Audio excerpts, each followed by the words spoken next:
boom. Again, it's going up here. That should all be working now.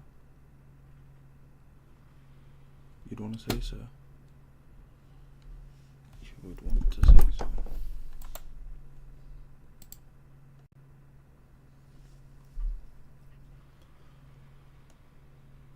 Yeah, that's good. That's good, I'd say.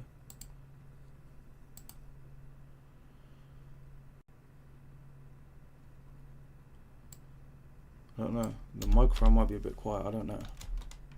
Oh, my phone was just a bit quiet, actually.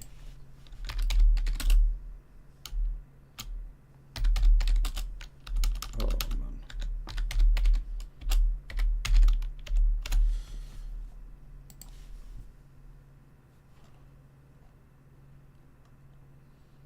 Boom. Just tweeted that out. On there. That should be done. Now, YouTube.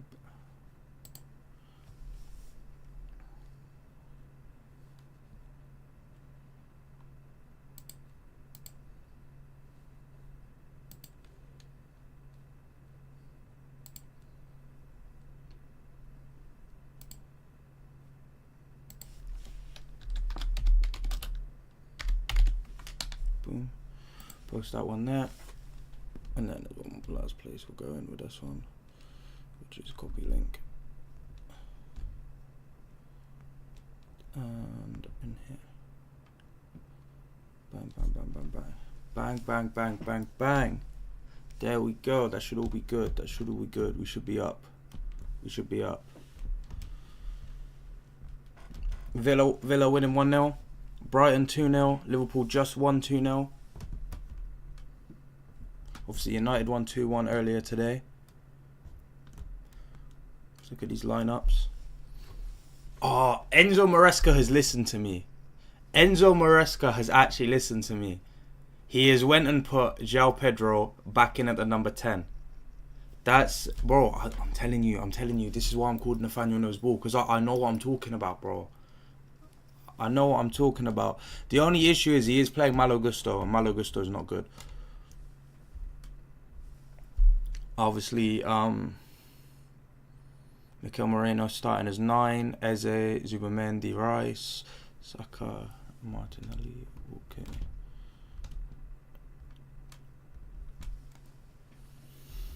But now this is going to be an interesting game, I think. It's going to be a generational hate watch because I don't really want either team to win. Because I don't think we're going to challenge Arsenal for the title.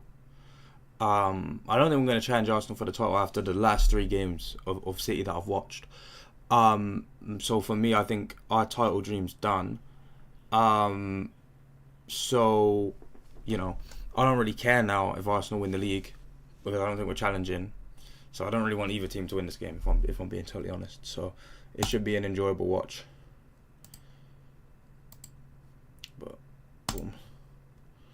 Let me just get the game ready.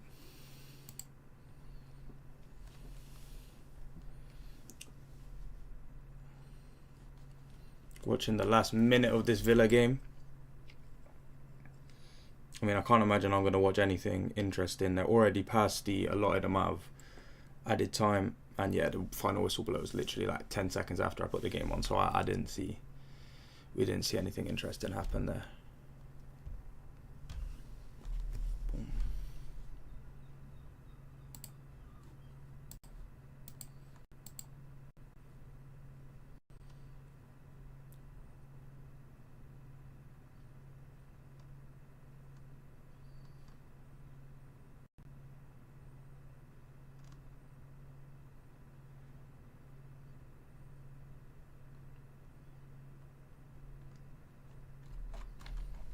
Boom. Obviously, I'm hearing reports that City are considering triggering Semenyo's release clause in January, and I don't really know too much how I feel about that. I mean, like, obviously, you've seen me on here even midweek. I've been crying out for a new right winger because I don't think Savinho has what it takes, right? But at the same time, does signing Semenyo actually save, like, does it actually solve our issue? Because, yes, Semenyo can cook in transition. Yeah. But at the moment, given sort of the style of play that we're deploying in these last few games, we're not trying to catch teams in transition. We're just trying to do patient build up, patient build up, patient build up, and it's not really, you know, I don't think that suits. I don't think that suits Semenyo's game, really, and I think he'd be very null and void. And I kind of really see the whole reason we're wanting to trigger his release clause is so teams like Liverpool and Arsenal don't get their hands on him, which is really never the transfer policy that you want to put in place, because it's never gonna go well. Signing players for the sake of signing players just so your rivals don't get them is never a good never ever a good transfer strategy ever. So like, if any of you ever become sporting directors, just take this advice from me. Never do that, because it's just not a worthwhile sort of investment of your time.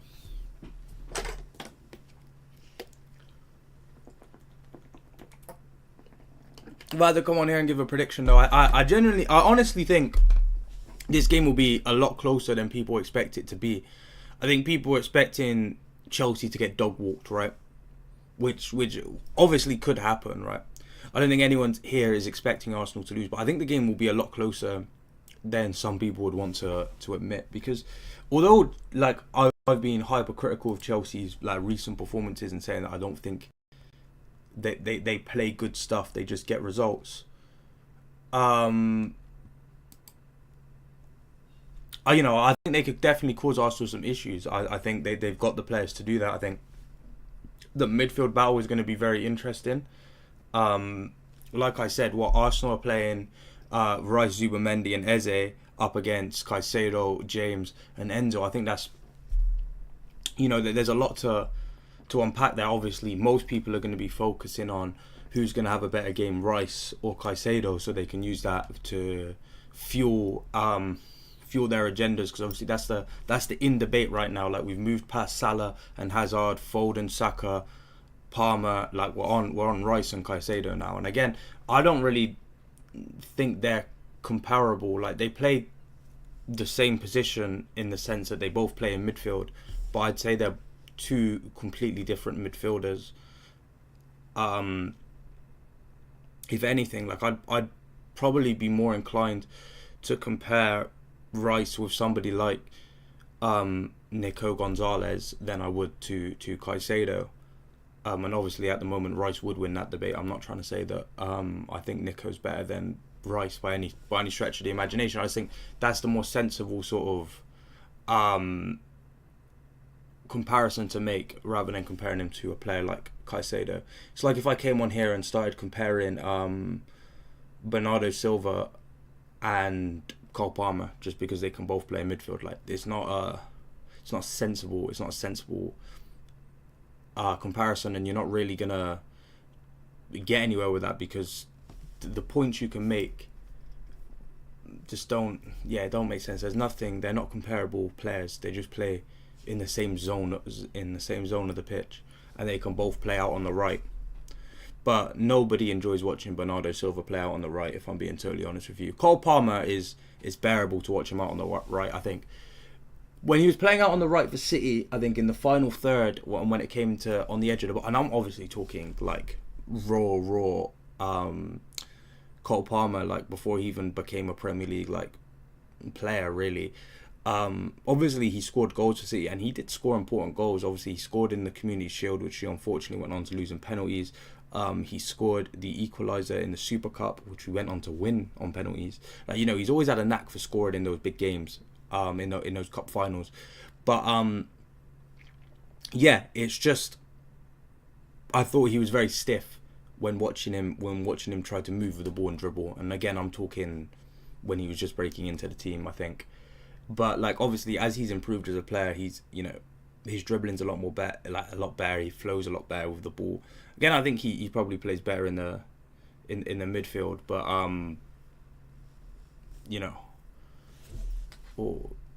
large you up as well, Nick.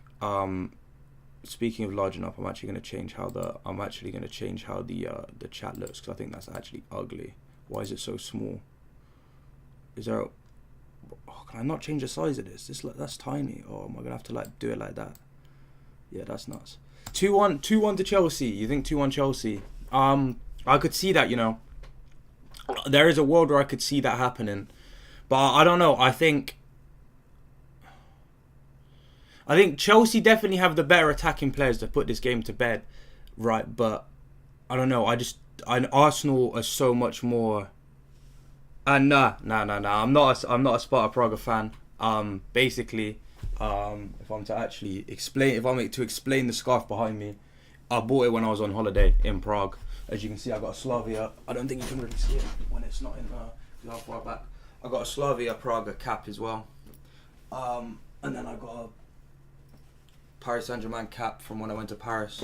So like, all the stuff in the background that's not City related is purely just like holiday souvenirs. Like, they're not really I just think it's a cool scarf really, and it kind of adds to the background of what I've got going on. But I'm not really, I don't think I could name you a Sparta Praga player if I'm being totally honest with you.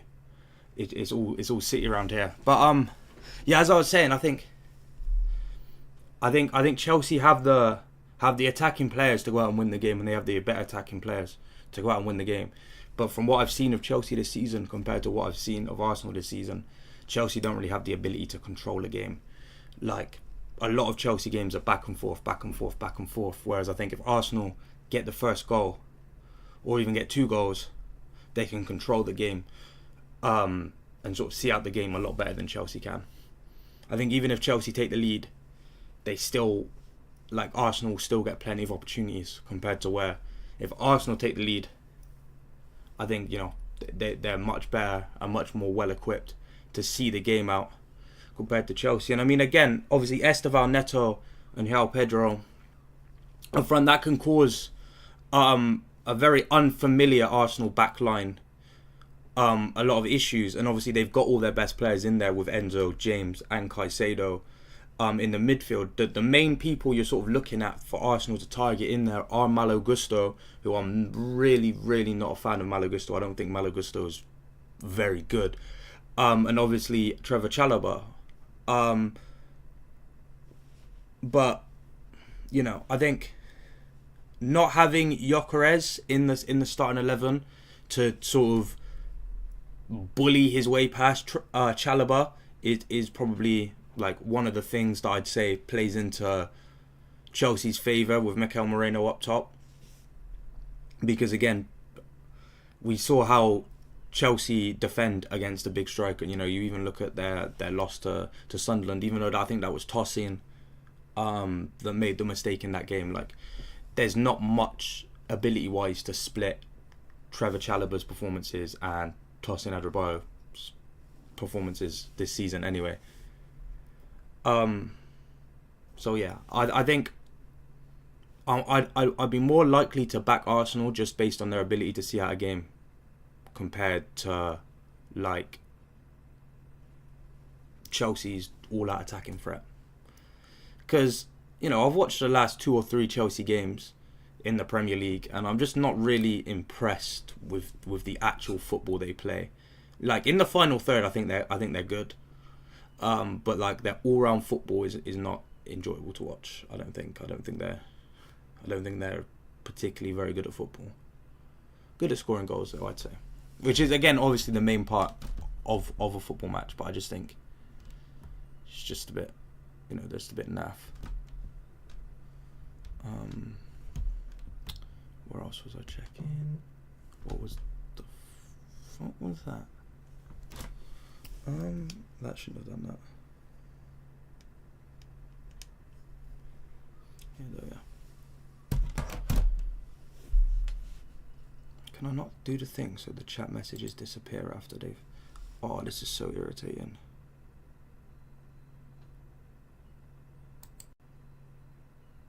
Okay, there we go. Now I've got that. That's perfect. That's exactly how I want that. I just made a biased prediction to make sure Arsenal do not get way ahead. Yeah, no, that's fair. I don't think they'd get way ahead. I don't think they dismantle Chelsea the way they dismantled Spurs. But I just don't... Nah, there's just something about the way Chelsea play football. Even before Maresca under Pochettino, I just always felt like Chelsea struggle to is either build consistency and consistently perform for long periods of time, or to win games with a convincing sort of performance. Like, there've been many times where I've watched Chelsea play over the last 3 seasons, right?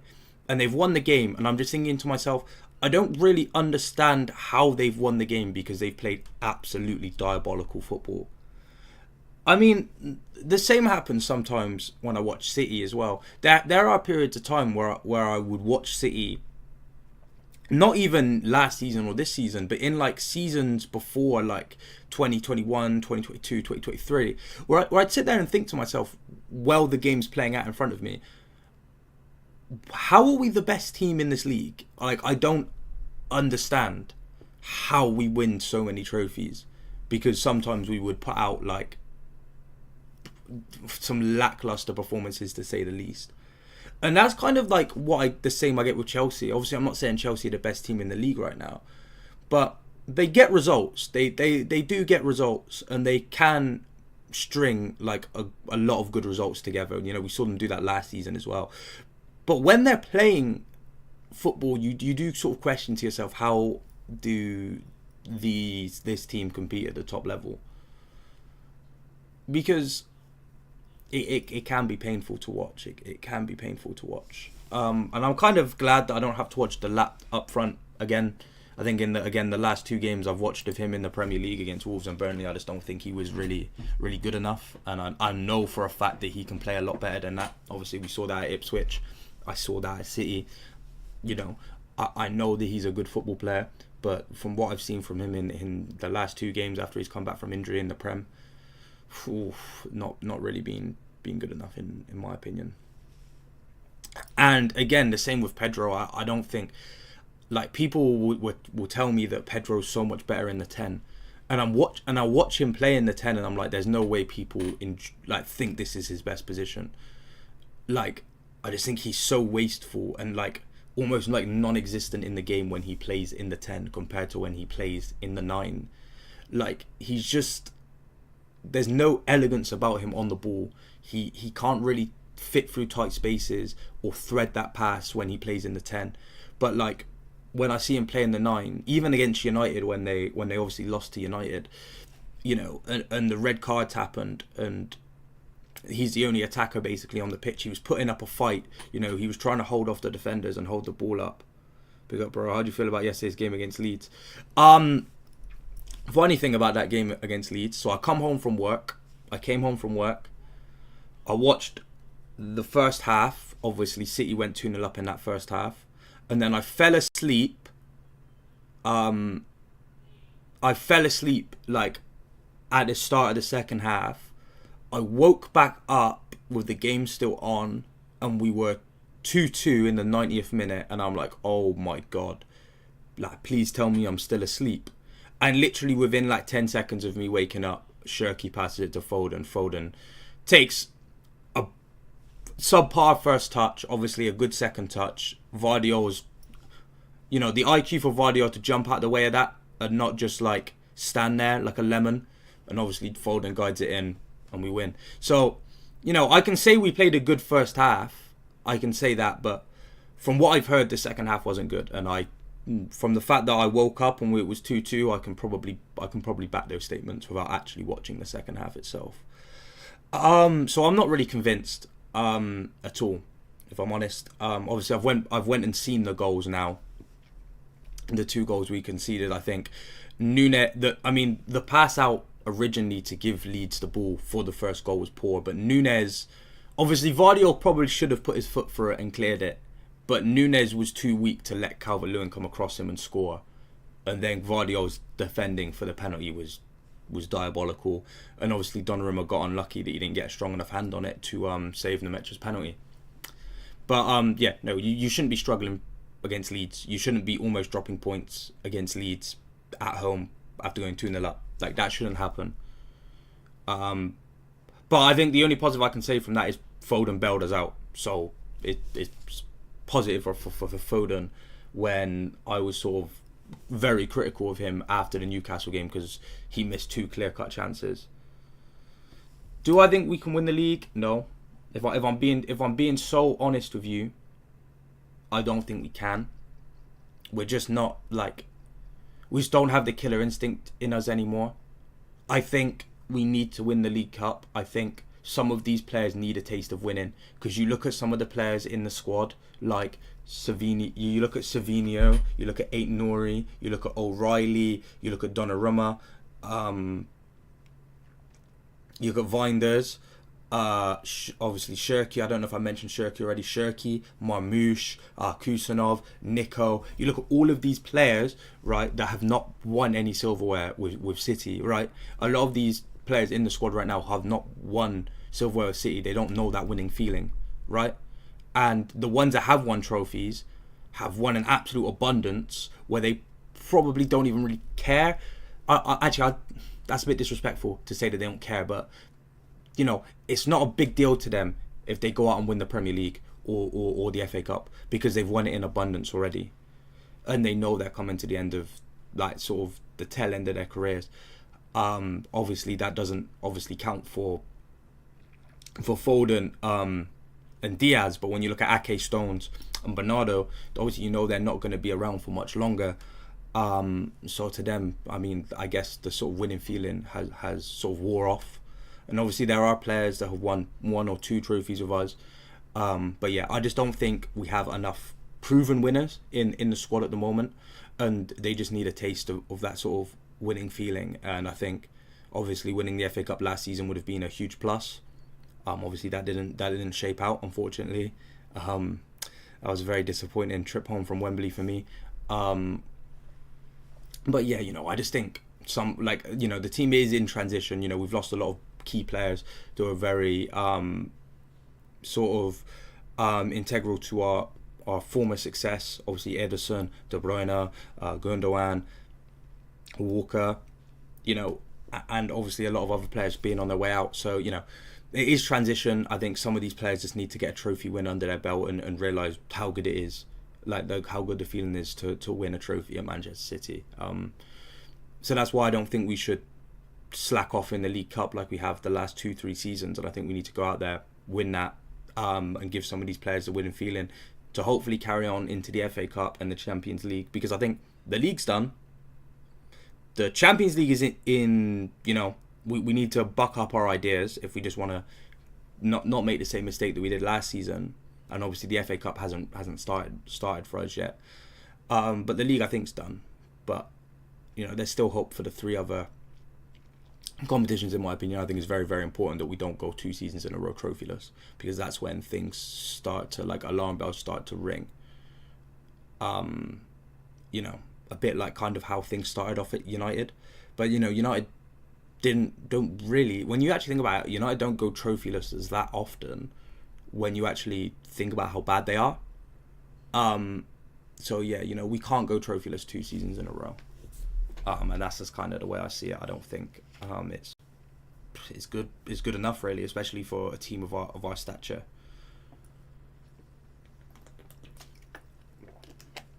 But then again, with the charges looming over our head, I don't think it's like exactly the the easiest thing to come out and perform when we know we've still got to deal with this. So I think when either way the sort of outcome of that lawsuit falls, and how we get punished, it lifts a huge weight off our shoulders anyway. I wouldn't say 100%, right? I wouldn't say 100% because, and this is the one thing I have to say in rebuttal to that, Nick, right? Is I would say that if it was City or Liverpool, right? But you can never ever like say that a team's going to run away with the league if they've never won anything before. And that's not even like, but I don't think that's like even cope on my part. I just genuinely think that players that haven't won together are more likely to capitulate than a team that have been there and done that before, if that makes sense. Now, if Arsenal do go on and win the league, which I think they probably will, it makes them, a lot more dangerous taking these sort of leads in the Premier League in the future, because they know what they need to do to get over the line. Obviously, they know what they shouldn't do to not get it over the line. They've experienced that before. They've experienced a heartbreak before. But I think it's more important for them to just kind of not get it in their head. A bit like I feel like they did in 2023, where by Christmas and by this time sort of last year, a lot of people thought they had the league wrapped up and they were going to absolutely run away with it. And their kind of inexperience and sort of believing their own hype sort of was their own downfall. So I just think they still have to take it game by game at this point to avoid any silly mistakes. Because even serial winners such as City and Liverpool could easily, well, I say Liverpool, but you know what I mean, like in the last few years, can make mistakes from these sort of positions. So I don't necessarily think that Arsenal like sort of end the title race today, but they definitely stamped their foot down as very, very heavy favourites, if that makes sense. But I don't really like to put pressure on teams and say, oh, they 100% have to win this, or 100% have to win that from this position, unless it's very much obvious that they have to. Like I said at the start of the season, that Liverpool have to win the league. Liverpool have to win every trophy imaginable this season after all the money they spent, because I think that's just kind of the way it works, really. If I'm being like 110% honest. Okay. And what am I looking for? I'm trying to get the blooming timer up. There we go. Oh, is the chat just like died again? I love it when that happens.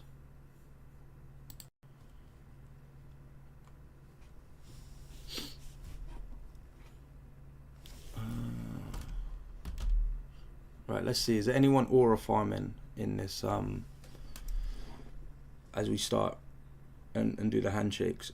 Reece James is kind of, Saka's not, Raya's not, Timber kind of is, Calafiori is, Rice is, Zubamendi definitely is. Any Chelsea players? Fofana is, Neto is, and that's really about it. That's really all we have for Aura Farmer watch on this fine Sunday afternoon. But yeah, no, I still think this game's gonna be a lot closer. I think, if Arsenal get the first goal, I think they will probably be out of sight, but I don't think they'll run away with the game like they did against Spurs. And I think if Chelsea get the first goal, there'll still be work for them to do, because I'm just not sort of impressed by the way they go about trying to see out a game, if I'm being totally honest. Like, if Wolves weren't terrible, they had ample opportunity to get back into that game against them a few weeks ago. And Burnley definitely had the chances to get back into the game against them last weekend. And we're talking about two teams that are near the bottom of the table. Like, and I am someone that says that Chelsea's performance is usually based on how good the team they're playing is. Whereas if they're playing it against a good team, they'll probably play better football. But like, if they play against a bad team, they will play some of the worst football that you've ever seen. So, hopefully because they're playing against the league leaders, they're not going to play some absolutely diabolical football. I think one of the ones you always see with Chelsea is they'll play absolutely horrendous against Spurs, but somehow Spurs will play even worse, which is obviously the complete opposite for when we play Spurs, and we play absolutely awful, but Spurs turn into absolute world beaters. When you see Chelsea play Spurs, they play disgraceful football, and Spurs are somehow even worse. Like, I just don't understand how it's possible, but like, it's quite impressive for them to play that bad. Gabriel Jesus back on the bench. I didn't know he was back from injury. I kind of thought he just disappeared and vanished off the face of the earth, so I'm totally honest. But Jesus has kind of, since leaving City, he does tend to do that. He does tend to go on a bit of a purple patch and then just get injured for long periods of time.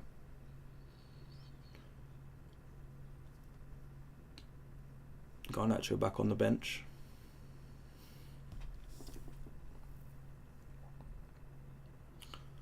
Unbeaten in all 6 manager. He's never lost to Chelsea. That's kind of nuts. That is kind of nuts. Like, even when they were bad. Now, surely he has to have lost to Chelsea. Nah, that can't be a true stat. Nah, I don't know if I believe that. I think Sky might be gaslighting me with that one. If I'm being for real, I think Sky might be gaslighting me just a little bit.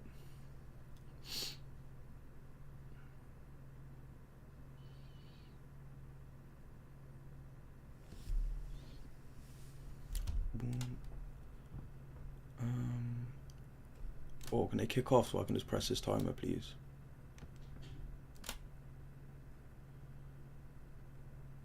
Boom. Yeah, there we go.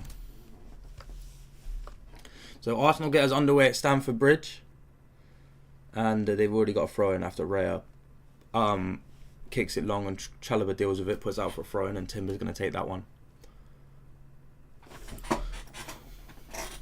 Oh, my chair's actually done out, man. It's a long day for my chair. Alright, Saka takes that one out for a goal kick.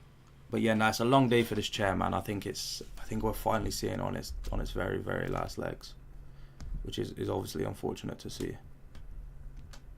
Very, very unfortunate to see.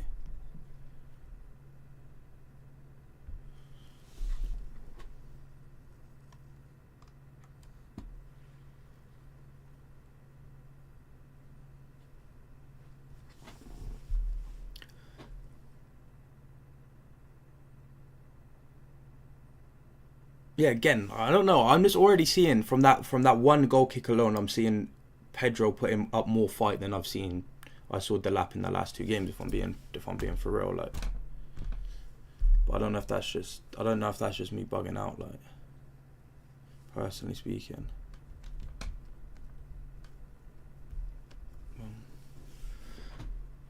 So Raya kicks it out. Moreno picks it up. And then he gets a bit scrappy in the midfield. I think what Arteta's obviously going to do is Moreno's going to drop very, very deep to try pick up the ball and just absolutely clog and overrun the midfield.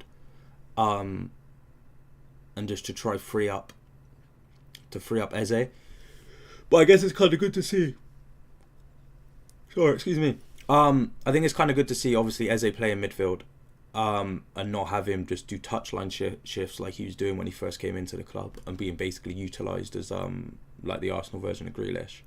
Obviously he's getting a lot more freedom now. Obviously scored a hat-trick. Scored a hat-trick last weekend in the North London derby after snubbing Spurs at the very, very last minute, which was kind of amusing. Yeah. Cucurella committing a foul already on Saka. Yeah, it's a clumsy one. Definitely a clumsy one.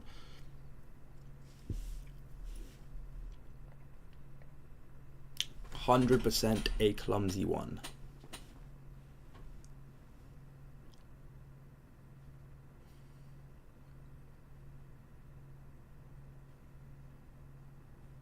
Rice plays it short to Saka, who then wants to take on Cucurella. Cucurella stays with him with Neto doubling up. Neto wins the ball, but he puts it out for an Arsenal corner.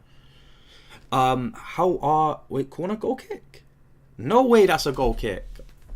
No way. I swear that last touch was off Neto. I don't know if I'm wrong there, but I'm convinced that last touch was off. That last touch was off Neto. No way he's given a goal kick for that. That's crazy work. That's crazy work. We got Reece James now in the midfield. He gets it to Esteval. Inside to Enzo and back to Caicedo.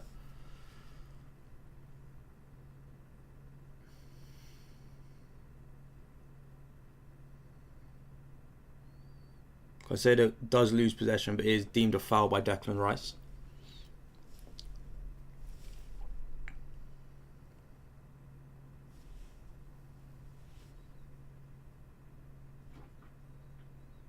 Now Caicedo and Mikel Moreno are, exchanging some heated words. I wouldn't mind this game getting a bit scrappy. Like it would be an exciting watch. Like I'm not really, again, like I said, I'm not really too fussed on the result. Oh yeah, Caicedo did just push Moreno to the floor. I didn't see that originally, but I think it's because they did a close up on Rice. But we've got Esteval on it now to Malo Gusto. Am I shocked Malo Gusto almost loses the ball? No. But we've got James moving forward now. He's brought down by Rice. The advantage was played, but now it's going to be brought back for the foul. And was that Rice or was that Zubamendi? Originally I thought, it was Zubamendi and he has been booked. I was going to say, even if it was Rice, he should be booked because that was his second foul within the space of 30 seconds.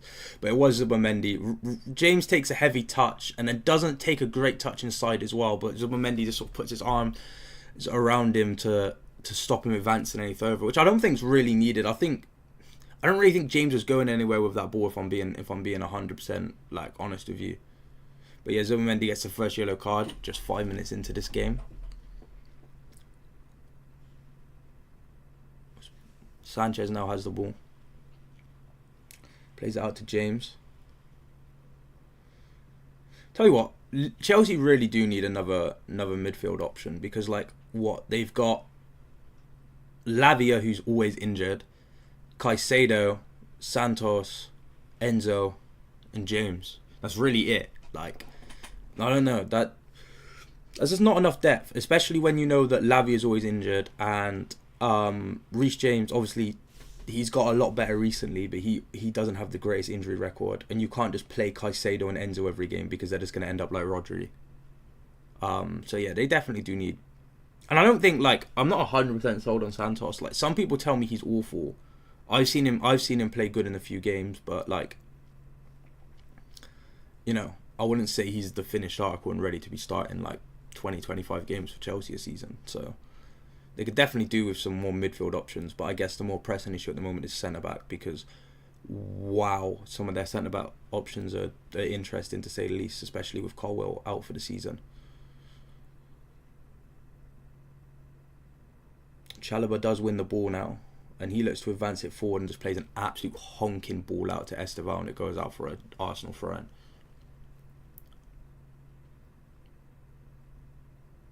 Boom. I'm going to actually move the mic a tad bit closer, I think. 2 seconds. Boom. That should be a bit better now. I'm going to quickly check how that audio sounds, because I wasn't too impressed with it earlier when I had it on, but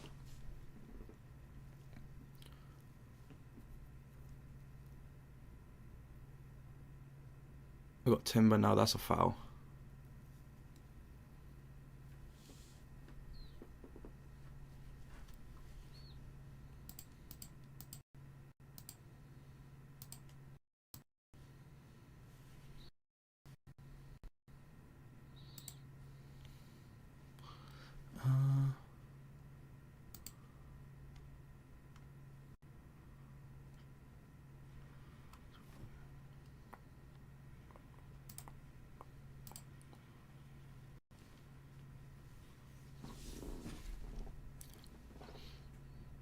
Arsenal is keeping it comfortable around the back.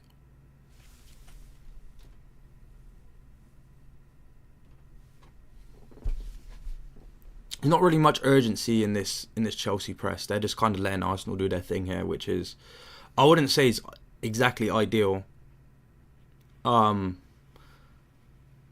Especially with like how energetic the Chelsea like front three could be. I think that was a very, very poor showing, because Arsenal now have went from being comfortably having the ball at the back to launching it forward and then getting a decent amount of control in the midfield. They have now since pushed themselves back a bit, but again, this Chelsea press is just non-existent. Reece James is currently sat further up the pitch than Esteval, and he's their furthest player up the pitch, and even he's not pressing, so he's just stood out of position for the sake of standing out of position. Enzo's starting to give it a bit now, but Zubamendi gets past him with ease. Plays a 1-2 with Calafiori, and then Arsenal go back again, and they just they have all the time and space like in the world on the ball. I don't really know why Chelsea aren't trying to force them into making decisions. They can do whatever they want with this ball. They can do whatever they want. Alright, the press is starting to pick up a bit now, but again, no, it's poor.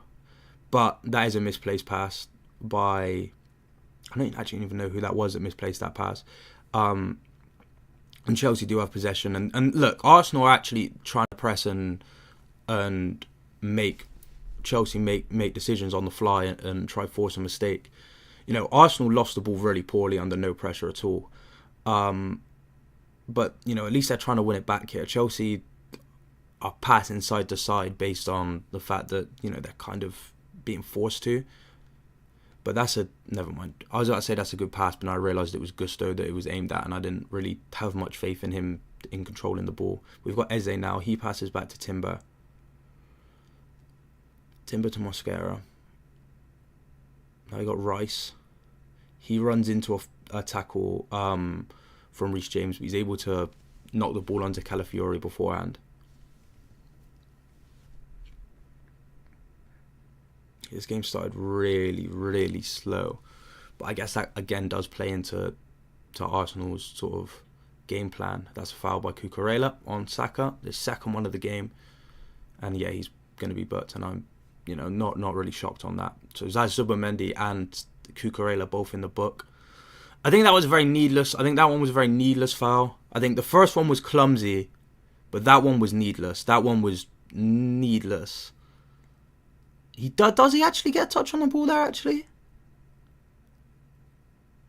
He does get a touch on the ball, but he's probably already committed the foul before he gets a touch on the ball. Like, he's already brought Saka down before, like, his studs touch the ball. So I'd say he's harsh. I think it's harsh to get a yellow for that. But, you know, it's definitely a foul because he's took the man out before he's even had the chance to touch the ball. Rice takes a free kick. He takes it out wide to Martinelli. He tries to cut it inside for Mikel Moreno. But it's dealt with by Chelsea. But it's Rice now. Calafiori. Moreno. Martinelli inside and it's dealt with by Chalobah, but it does go out for an Arsenal throw-in. 11 minutes into this game, it's still Chelsea 0, Arsenal 0.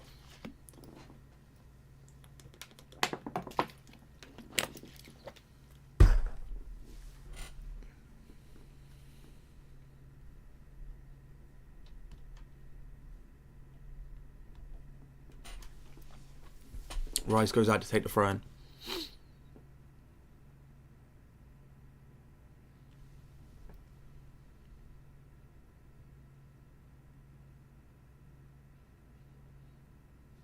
Rice goes for the long throw. It's dealt with initially by Chalobah, but it comes to Eze on the edge of the box, who turns to try to get a shot off. He finds Saka in space. Saka shoots. That's a good save. That's a good save by Sanchez. Gets down quick enough and saves it with his knee. And now Pedro can jet away. He brushes past Saka and then he's brought down by Mosquera. And that will be another yellow card. Blimmin' hell. Taylor's dishing these out willy-nilly. So I think that's 3 yellow cards now. And all 3 recipients of a yellow card have been Spanish natives. I think, Cucurella, Zubimendi and Mosquera. But yeah, that was definitely a foul. I mean, you know, Eze, it's a great touch.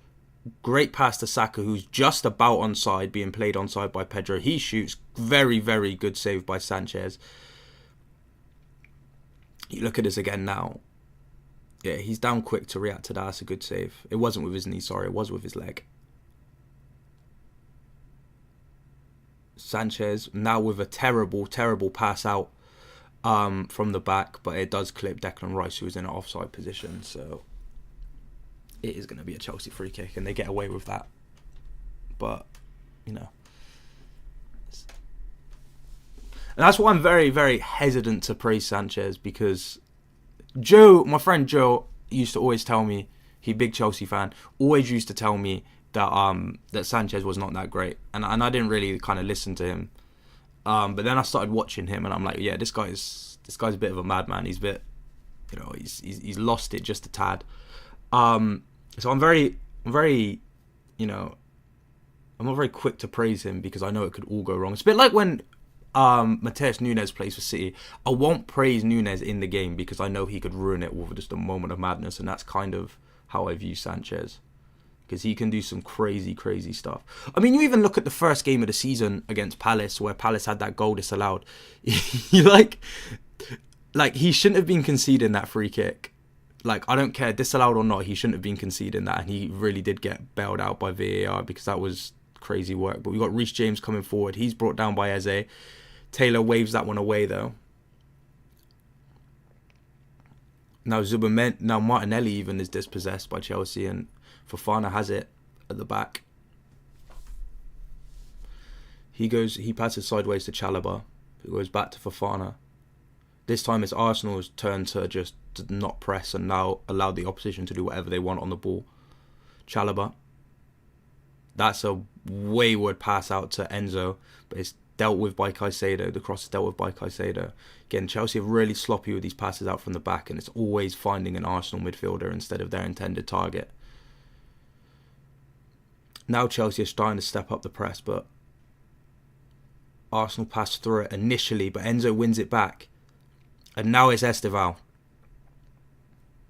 He attacks the box. He then passes inside to Neto, who gets round one. It's a good tackle by Rice to stop him from taking the shot, and Arsenal should get this one clear.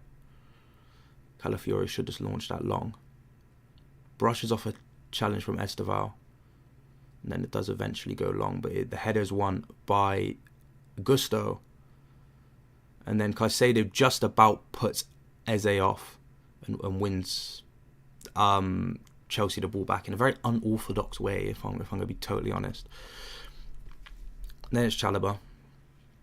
Now it's Enzo Fernandez. He finds Neto. He takes out for an Arsenal throw, and now you got Timber on the throw.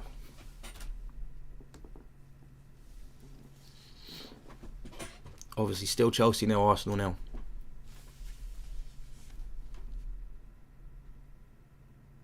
Obviously, Arsenal had the better chance with that Saka chance that was saved by Sanchez just moments ago. But now it's Saka. He plays it out to Calafiori. It's been closed down by Gusto. Arsenal go backwards, switch it across the pitch. It's now Mosquera. Pass it back to Raya. Raya goes long.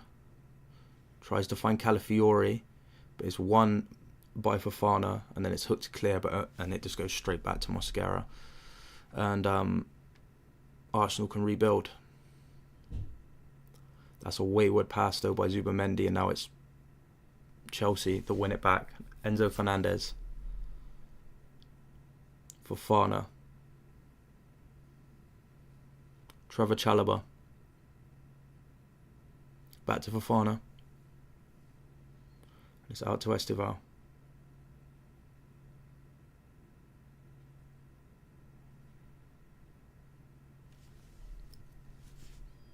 Malo Gusto takes the throw. Now it's Esteval. He tries to twist and turn past Calafiori, but he finds Pedro. Oh, Esteval. Oh, he runs onto it on the edge of the box. Like, that's a prime Frank Lampard, Enzo Fernandez kind of range to place that into the back of the net, and he gets overly excited as he attacks it and does a Savinho and blazes it over the bar. But that's a really, really good move from him and Pedro. Yeah, no, he's rushed that, and he needs to be doing a lot better. That's not even a half chance. That's a proper chance, that, and he's absolutely sliced at that shot. But again, very, very, very good work. And then again, they're showing the tackle earlier of Rice to prevent Neto from getting the shot off. Again, I think Ray would have had that one covered, but it's good defending nonetheless.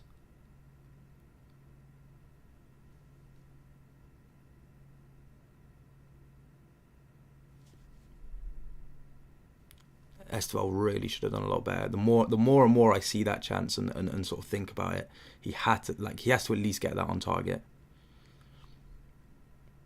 Gusto now. Sanchez. Chalobah. Goes inside to Caicedo. Now it's James. Now inside to Gusto, who can drive forward now. He goes out to Esteval. He looks to run at Calafiori, goes inside instead, cuts inside, and again shoots and blazes it over the bar. And that was, again, just a really, really rushed shot. Let me take that off the Oh, that was not meant to make that noise.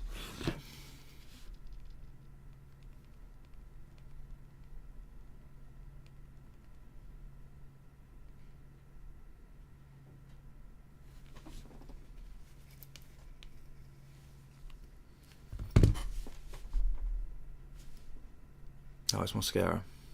He goes inside to Zubamendi. Wait, never mind. That was Moreno. Okay, him and Zubamendi have just completely switched places. Now you got Calafiori running forward. He passes it through to Martinelli. And now it's Calafiori. Mikel Moreno. His pass intercepted by Fofana. And then he passes it to James. And that's another pass that's intercepted, and it goes all the way back to David Raya.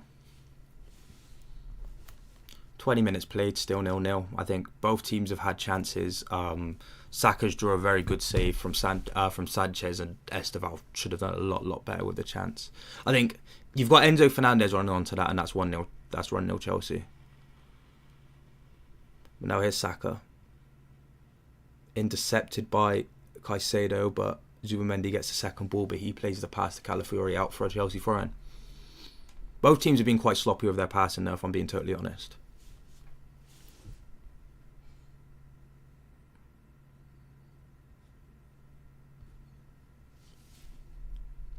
Chalobah. Fofana. Reece James. That was Chalobah again. That's Sanchez. He goes to kick that one long for Esteval. Aerial battles run by Calafiori. Caicedo wins the ball back, and then Zubamendi wins it back. But I think that goes out for a Chelsea throw. There was a potential foul in there from Enzo on Zubamendi, but Anthony Taylor waved it away.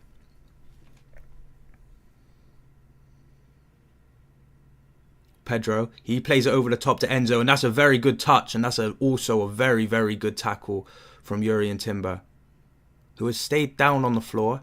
No, he has got back to his feet. He has got back to his feet. That's a very, very, very, very good pass, good touch, and good tackle all around. That was excellent football.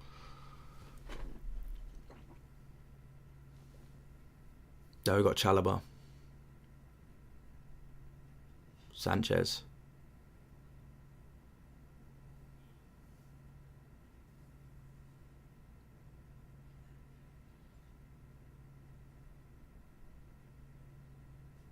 Timber.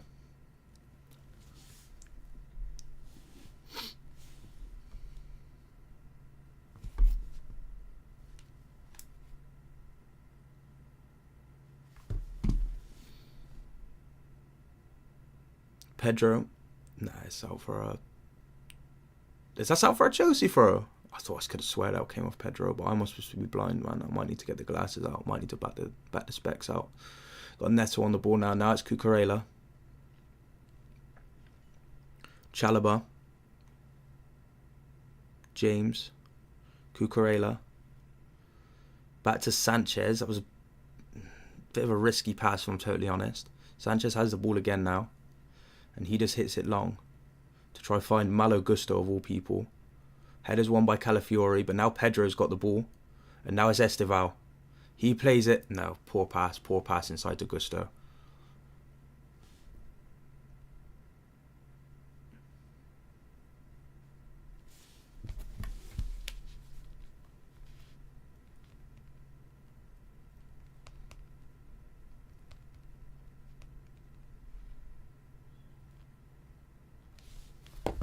Yeah, again, that's a very, very good challenge by Jurrien Timber there, showing that one again. Very, very good challenge, very solid challenge. But Raya takes the goal kick.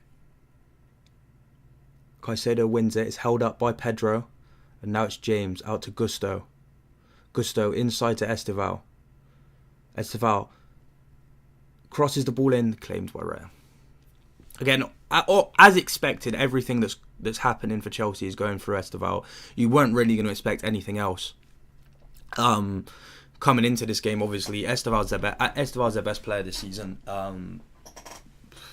Probably, I mean, other than Caicedo, like their best attacking player, should I say? I think that's quite disrespectful to like Caicedo and Enzo, but like going forward as an attacking outlet, when you look at people like Delap, Pedro, Neto, Alejandro Garnacho, Gittins, and Esteval. Obviously, Esteval is the one that you want in the team the most. And obviously, Enzo's done well to manage his minutes. I think they could have made the mistake that Poch did. Well, it's not really a mistake when you look at how the season planned out, but like, and just being overly reliant on him like they did with Palmer, and Palmer was sort of ran into the ground a little bit. It's good to see that Palmer's being able to recover fully from the injuries that he's getting at the moment, and not being rushed back just to play in the side. And that's kind of why I like the way that Enzo's managing Esteval's minutes, which is probably frustrating for Chelsea fans because they want to see as much Esteval as possible. But you know what, 18, 19 years of age, I don't think he should be like a regular starter no matter how good he is. I just think it's very important to manage his development, especially because he's a very raw player, and sometimes obviously he doesn't make the right decision, as we've seen a little bit in this game. You know, he's doing all the fundamentals well, but his decision making in the final third might not be the best, and that's kind of something he can work on. And instead of just kind of playing 90 minutes every week, do you know what I mean? But you know, that's just my opinion. I'm not really a fan of teams that just absolutely overuse and rely on their young players, because it just ends in burnout, and it in the long term hampers that player's career.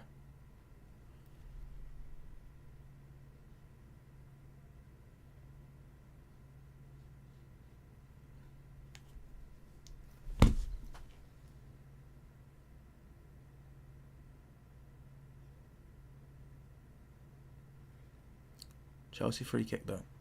Again, still 0-0. See, not much was really happening in front of goal other than that Saka chance that was saved by Sanchez again, and that Esteval chance that you really should have put in the back of the net. Chelsea keep going long, right, but they don't have anyone really up there to bring down like the balls. I think they're kind of just thinking, oh well, Gabriel's not playing, so you know they're not going to win aerial duels at the back, which isn't the case. That's an excellent challenge by Reece James on Calafiori, and now he can drive forward, and he is fouled by Calafiori, and that is going to be another yellow card. So that's the fourth yellow card already within half an hour.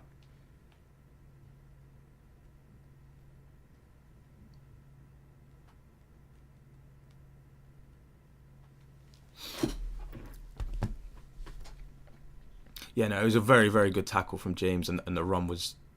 Calafiori probably did need to stop him because he was gaining speed, and obviously Reece James is a big lad. He's a powerful runner. It's going to take a lot to barge him off of the ball. So Calafiori kind of probably did have to make up for that mistake. Well, not mistake, kind of just weakness in possession. But you got Reece James and Neto stood over this free kick in crossing range. And it looks like it is going to be now to whip it in. He does whip that one in. It's cleared initially, and now you've got Pedro. He's got it out on the right-hand side in the corner to take on Calafiori, who is booked. So that booking is going to work in Esteval's favour 100%, with Calafiori being booked already. I think he's the first... No, Cucurella's... I was about to say he's the first defender to go in the book, but no, Cucurella's booked, isn't he? And Mosquera? So that's two Arsenal defenders on a yellow already within half an hour, which is makes for an interesting rest of the game.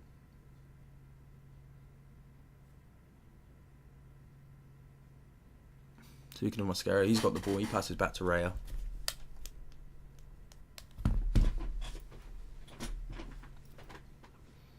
Raya has the ball. He goes long in search of Timber, but Sanchez comes out to deal with it. And he did the smart thing and just sort of hit the ball into the position where Timber would naturally be, just so it goes out for obviously does go out for an Arsenal throw-in, but they can't take advantage of the fact that he's not stood on his line.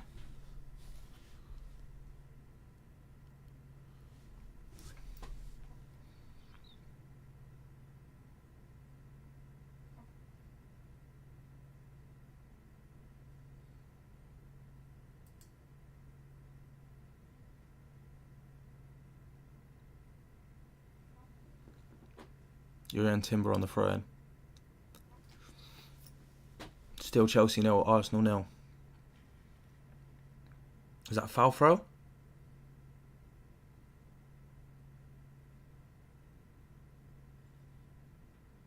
I'm not too sure what Taylor's called the game back for there. I'm going to guess it's a foul throw. Declan Rice isn't happy though. It was a foul throw.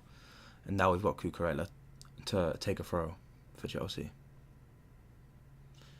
He goes long in search of Neto. It's dealt with by Timber. Now Timber's got to deal with a loose ball. Goes back to Raya. And then Raya hoofs it long. Caicedo now brings it down. Chalobah. Enzo knocks it on for Pedro, who can capitalise here. He doesn't really have... Yeah, he's wasted that. Pedro's really, really wasted that. But Neto's won it back. Arsenal looking a bit shaky at the back at the moment. Enzo now. Fouled by Timber. Is that not a foul? Ooh, I don't know about that one. I don't think Anthony Taylor's made the right decision there. I think that was definitely a foul on Enzo Fernandez. Sanchez takes a bit of a crazy touch there on the edge of his box, but he is able to secure the ball and he goes out straight to Trevor Chalobah.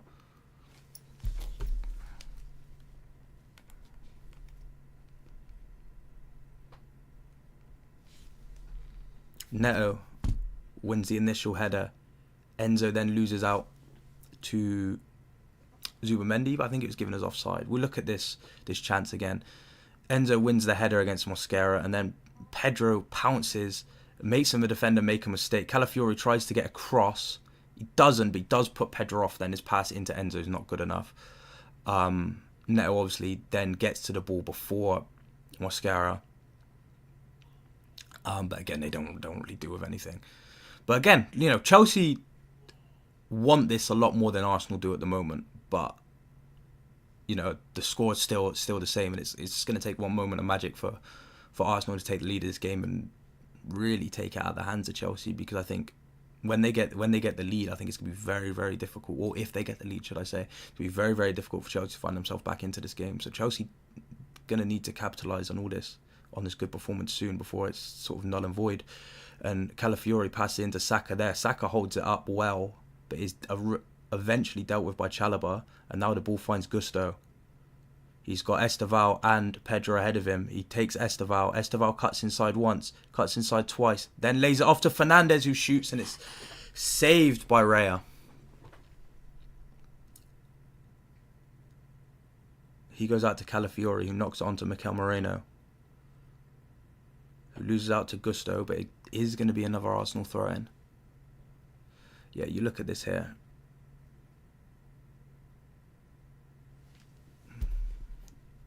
It's a tame shot.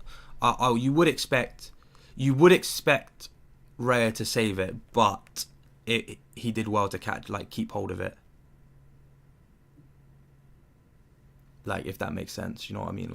It's you expect him to save it, but I wouldn't have been shocked if he just parried that out into no man's land. He did well to keep his hand on the ball.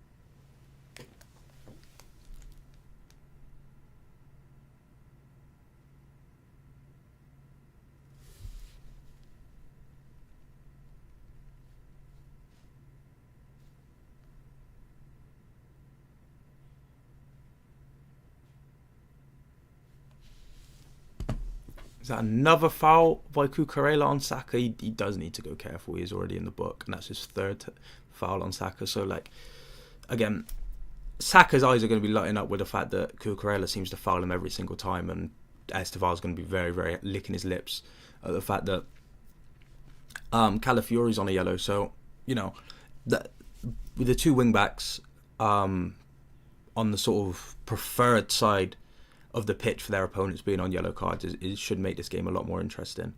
Saka now, Timber.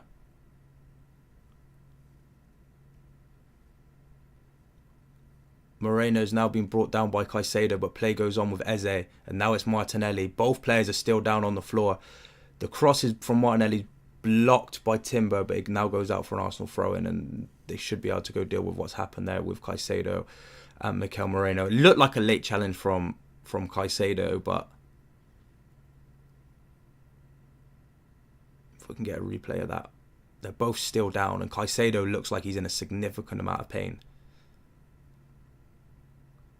But I don't know if he's just play acting so he doesn't get booked. You know what I mean? Like, so I do kind of want to replay, but we're not getting one here. I just have to watch and get medical attention instead. But I prefer to see what exactly happened there in that clash, in that coming together. Here we go. Moreno plays the ball. Ooh! Ooh! The contact. Tell you what, that could go to VAR. He could be off. That could be a potential red card. He's caught him very, very high on his leg. Not like very high on his leg, but very high on his ankle. Like that's a clumsy one. And it also looks like the Caicedo has come off worse for wear in that one as well. I don't think it's going to go to VAR. But it looks like Chelsea could be without Caicedo one way or another here. And I don't know if you'd prefer him to go off injured than be sent off. I mean, it kind of like... You don't want him to get injured because there's no one to fill in his position. But at the same time, you don't want to go down to 10 men against Arsenal. So it's like... It's one of those. I think in the context of the game, you'd want him to go off injured. But long term, you'd probably take the red card. But he is back on his feet before Moreno, actually, which is surprising because he looks like the one that was in significantly more pain.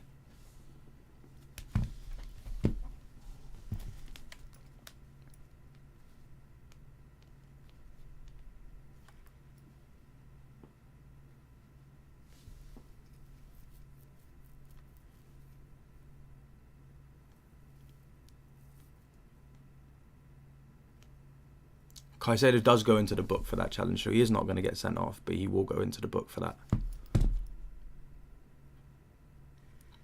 And he should. That was not a good tackle in the slightest, really.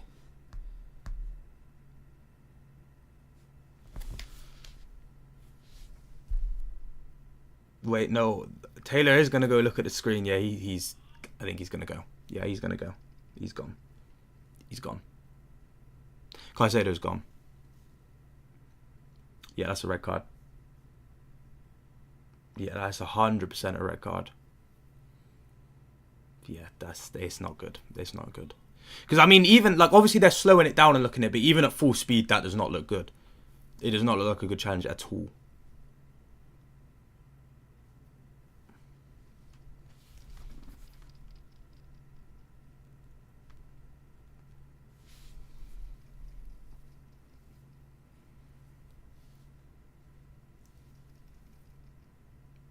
Yeah, he's gone.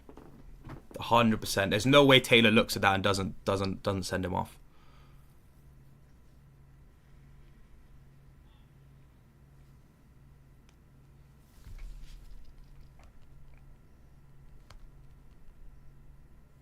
Is he? Yeah, he has to. Is he gone? There's no... Obviously, I can't hear what he's saying, so he might have explained his decision already, but I'm just waiting to see the card. Yeah, he's gone. You knew he was gone. I don't know why he looks shocked at the fact he's being sent off.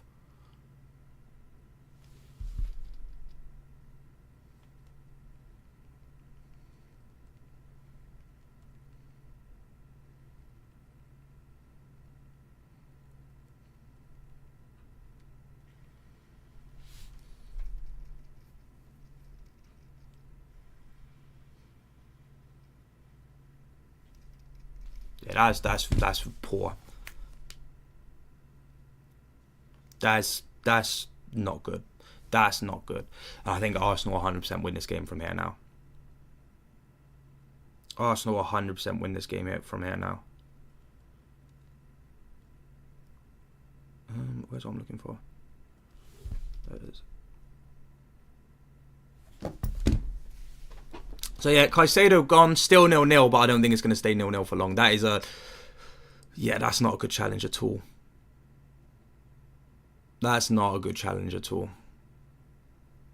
But it's stupid as well. It's really, really reckless, and I don't really understand why he's done that.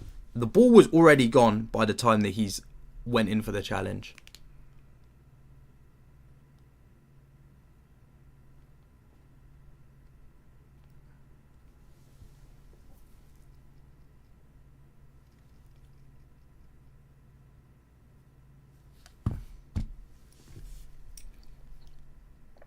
Declan Rice with a throw. Dealt with by Chalobah. If Chelsea want anything from this, you need a big, big Reece James performance right now. It's Eze.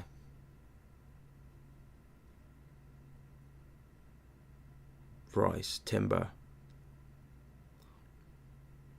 Saka. To run at James. Gets the cross in, dealt with by Cucurella.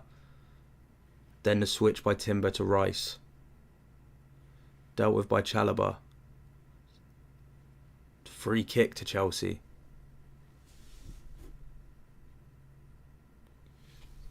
It's another yellow card for Arsenal.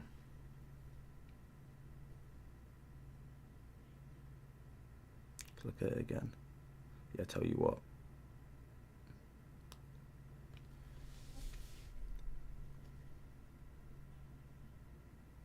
That's the under, definitely a foul.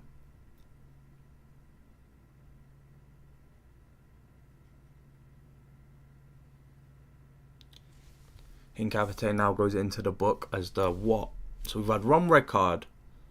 We've had at least 5 yellow cards. It's an interesting game of football we're watching right now.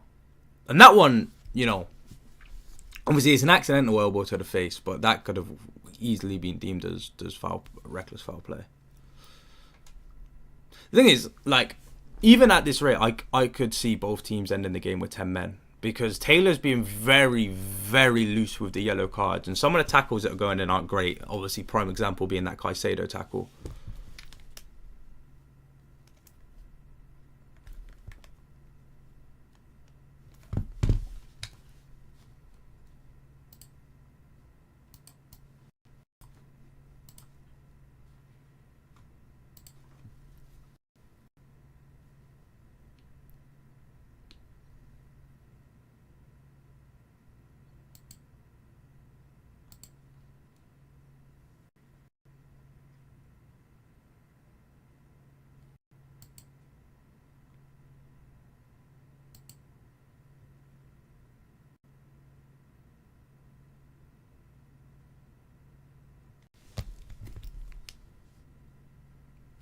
You know what? I've just seen Lucas Paquetá's tweet.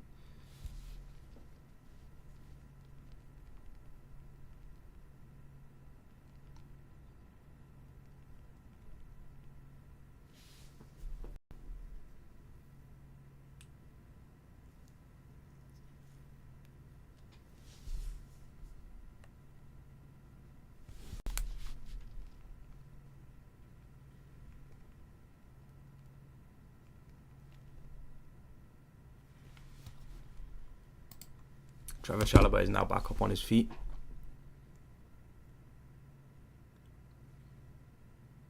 Blimmin' hell, he's got a huge lump on his face now from...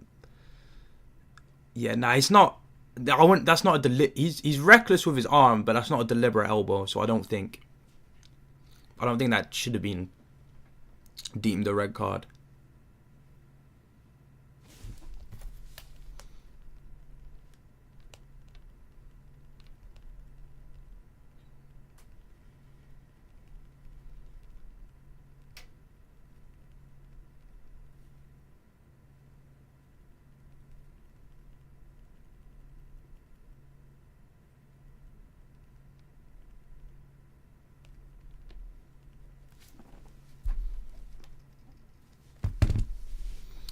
So Arsenal have the ball now again as we got the game back in play, and we're in the 43rd minute, but we're definitely going to get a handful of stoppage time, I think, because both of those incidents that have just happened there have wasted at least 5 minutes. Zubimendi, Rice, Zubimendi, Mosquera, Saka, Cucurella's eager to bring him down, but he knows that he can't afford to get sent off as well. Chalobah deals with that pass inside to Timber.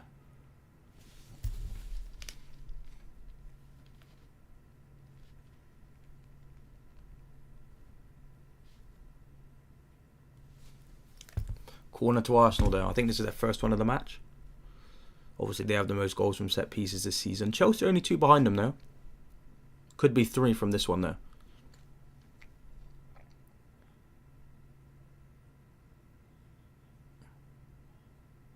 Reece James is wrestling with Timber at the back stick. Timber's now on the floor in the goal line, but the corner is caught by Sanchez, and he kicks it straight out to Neto, who's one-on-one with Eze.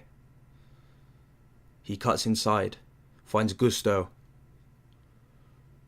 He finds Esteval. He goes for the cross. It's dealt with by Rice. But Fofana has the ball back for Chelsea. Now Neto. Tackled once again by Declan Rice. And now he can bring it forward for Arsenal. He finds Eze,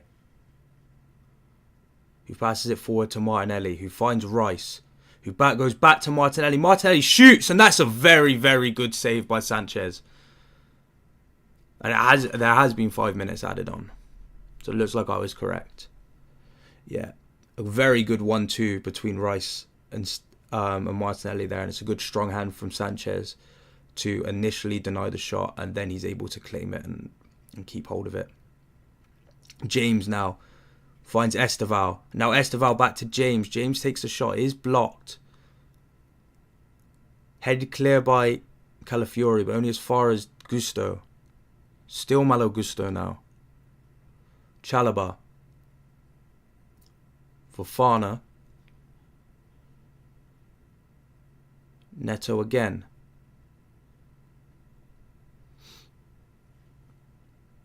Chalobah. He hits one forward now. Tries to find Esteval. It's dealt with by Calafiori. And then hooked back forward by Arsenal. But it goes to Fofana, so Chelsea can try go again. Now it's Sanchez. He hits one long. But it's intercepted by Eze, and now it's Zubamendi.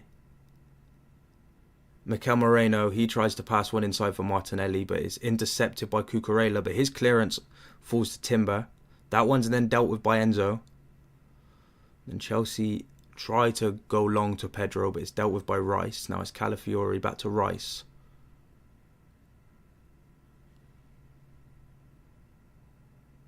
Eze. Wouldn't mind seeing a bit more from Eze in this game now that Caicedo has been sent off. He should have the freedom to make something happen here.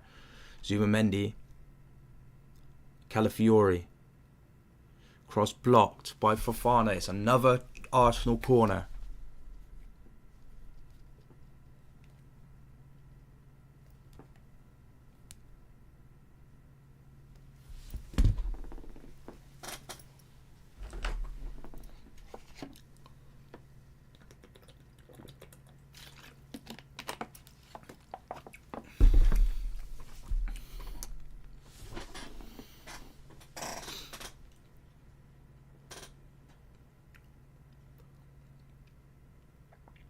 Reece James once again marking Timber. Mosquera both lurking backstick with Calafiori and Moreno. Declan Rice stood over this corner. 47 minutes on the clock. Still 0-0. Rice. Dealt with by and punched away by Sanchez. Only as far as Martinelli, who gives the ball up to Esteval, who heads it forward for Neto, who can run and try to take on Eze here. Slows it down a bit. Now he's got Rice catching up with him. Gusto. Reece James. Now Chelsea can come forward. James with acres of space in the middle. He tries to hit one out to Neto. Neto brings it down. Chelsea trying to overload their right hand side here. Neto whips in the cross. Esteval. So only cleared as far as Gusto. Gusto hooks another cross in. No one's attacking it back stick. Saka can try hold it up and draw a foul from Cucurella. Cucurella really does need to be careful here though. Saka finds his way out of the corner. Very, very well. Now it's Raya. He gets it out to Calafiori. But it goes out for a throw-in. 1 minute left of this first half to play. And now it's Fofana. Still Chelsea 0, Arsenal 0. Chalobah, Reece James, who's probably been the best player on the pitch so far alongside Declan Rice. That's a foul by Timber.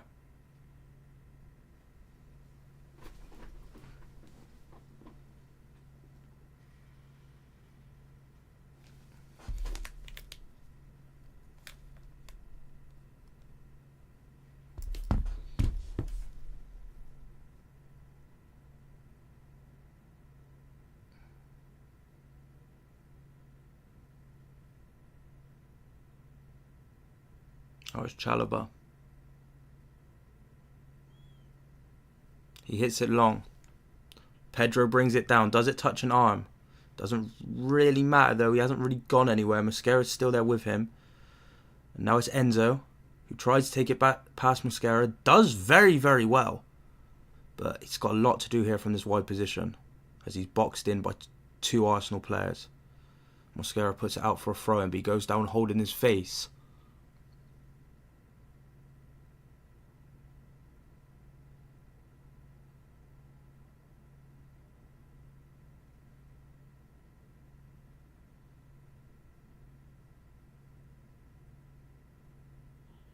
Nah, there's nothing in that for me. He gets like a slight hand to the face, but there's nothing major. Nothing in that at all. And is that half-time? Half-time. Let's get the timer to stop.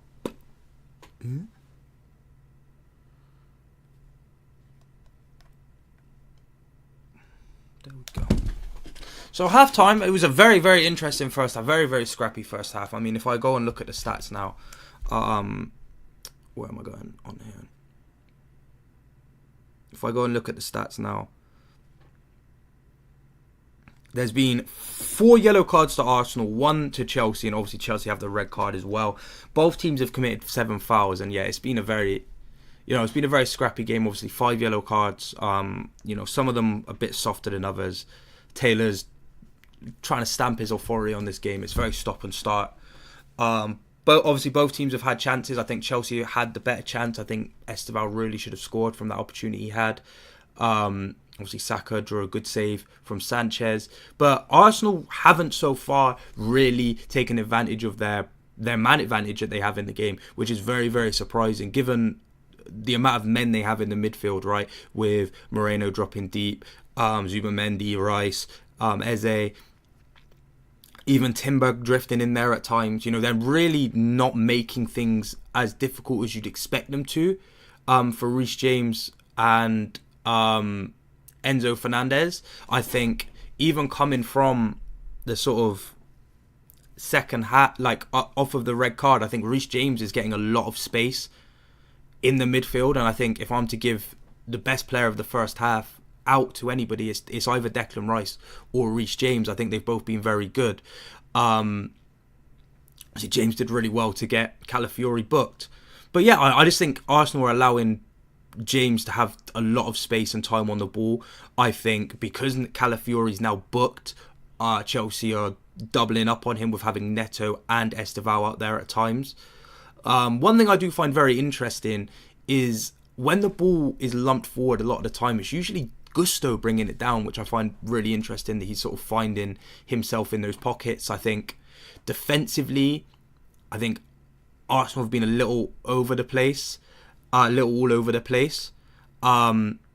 think are 3 of their 4 defenders booked at the moment. If I'm to go and check, yep, Mosquera, Calafiori, and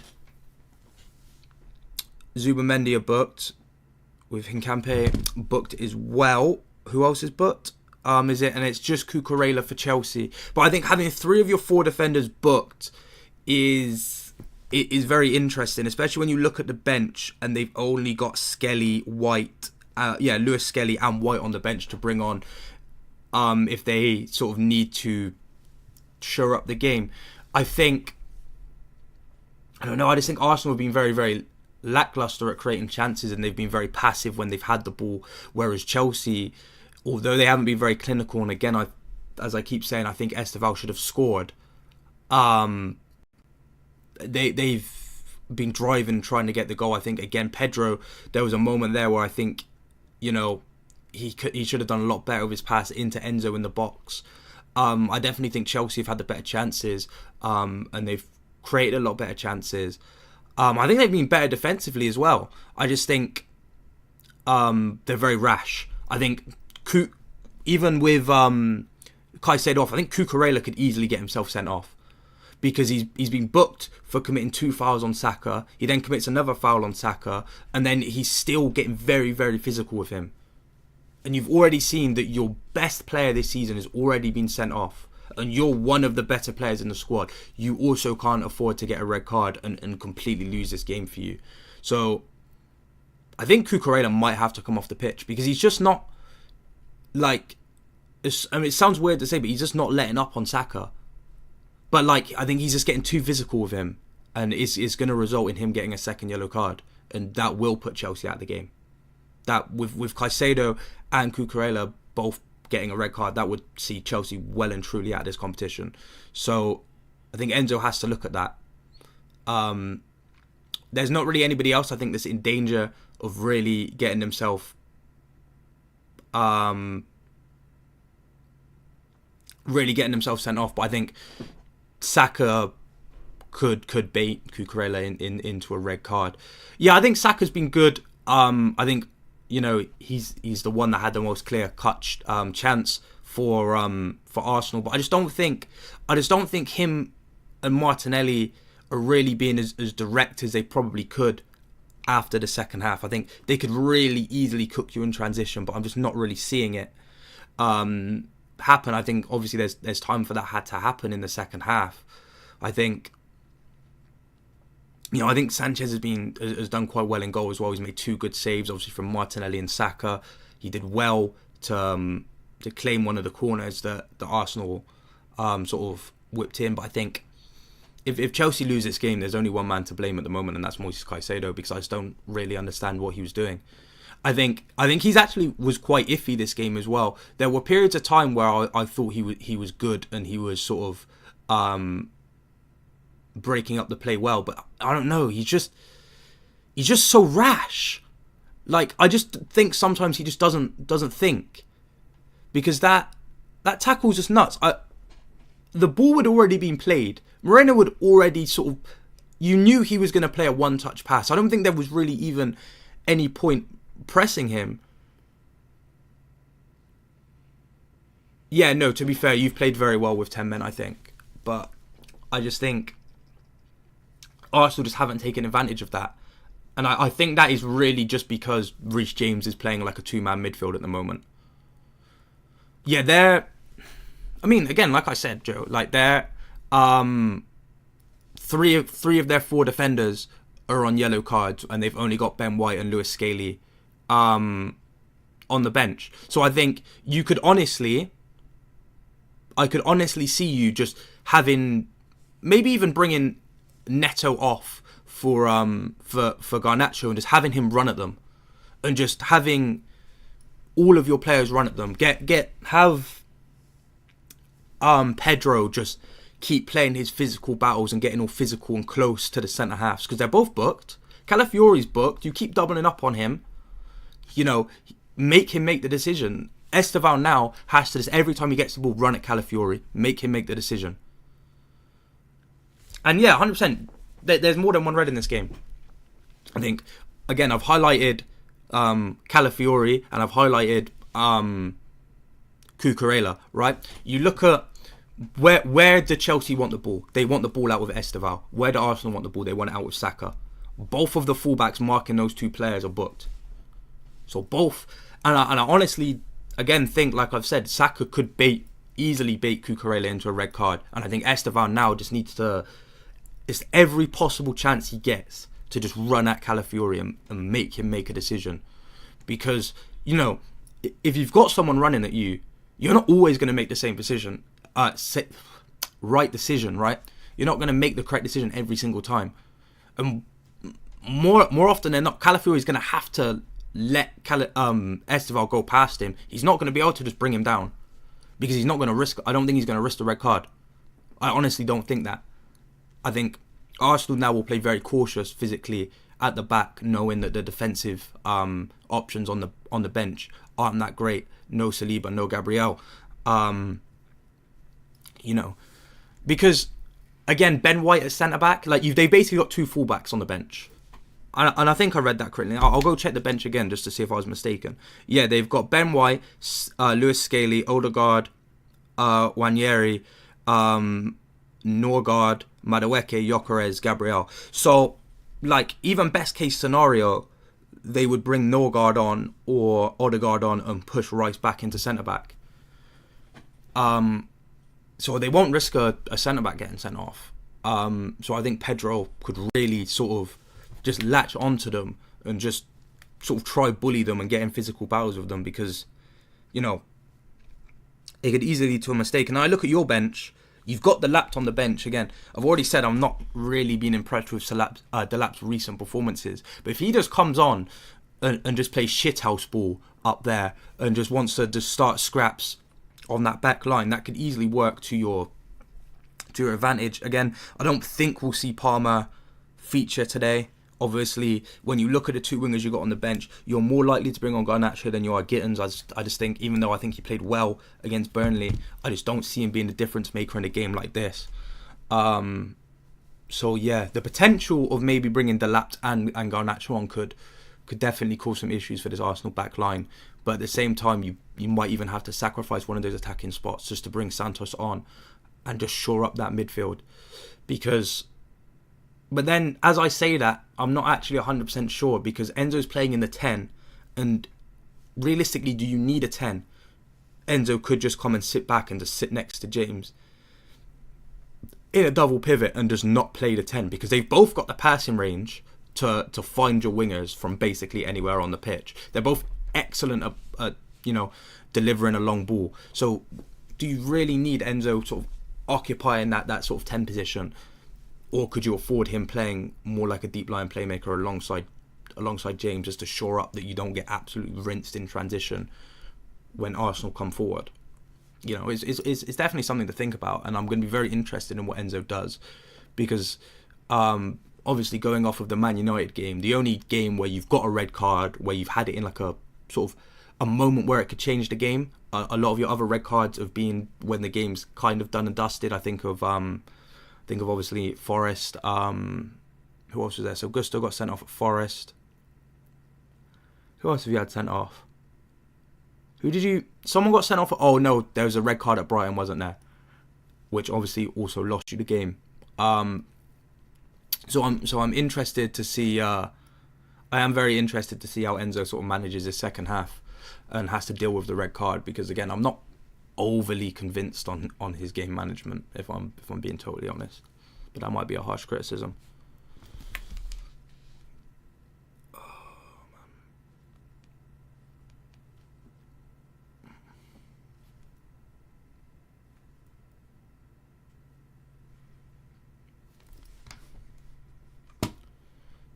What is it I'm looking for?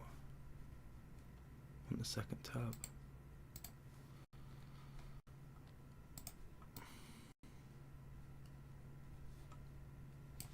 Nope.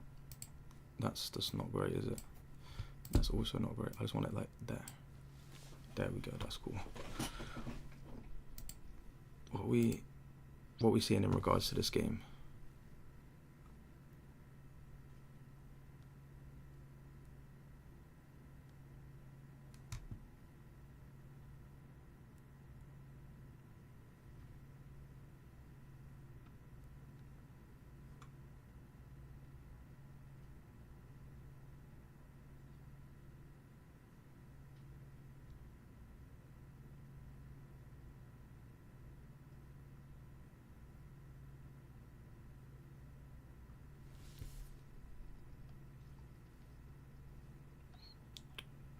Not seeing.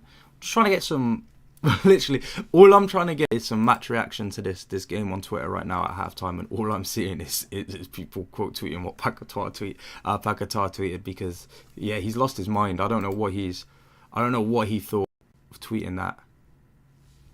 Like he's lost it.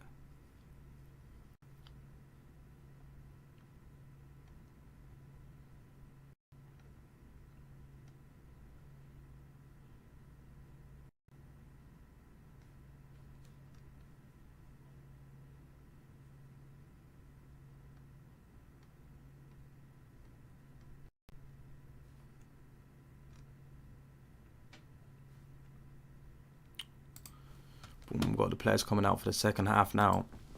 It doesn't look like there's any changes. Does not look like there's any changes, which is interesting. Gotta get the timer ready.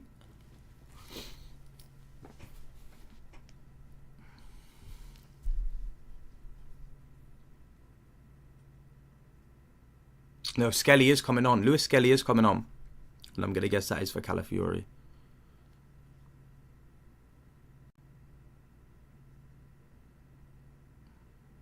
Which again, I guess, kind of does work in their favour, because he's good enough to sort of occupy the midfield role, which puts more overload onto Chelsea. But again, it doesn't look like Chelsea are making any changes. They're staying with their 10 men on the pitch. Which, I mean, I can't exactly fault Enzo for doing that, because I think a lot of the players have played good. Obviously there's a moment of absolute madness from Caicedo that's put them in this position. Oh no, Garnacho is getting stripped and ready, actually. Garnacho is getting stripped and ready. So we've got Lewis Skelly coming on for Calafiori, which I kind of guessed.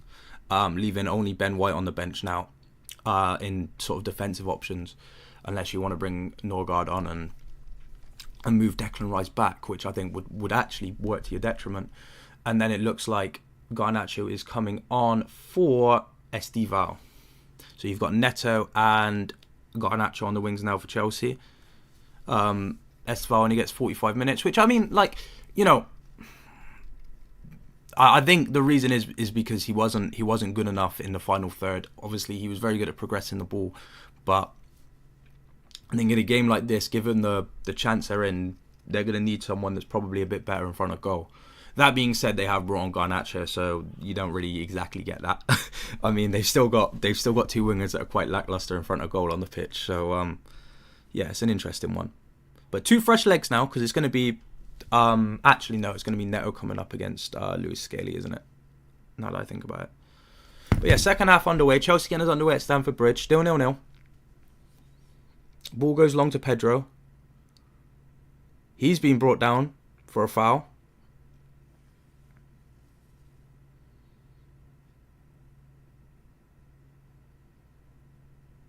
There's going to be no further action.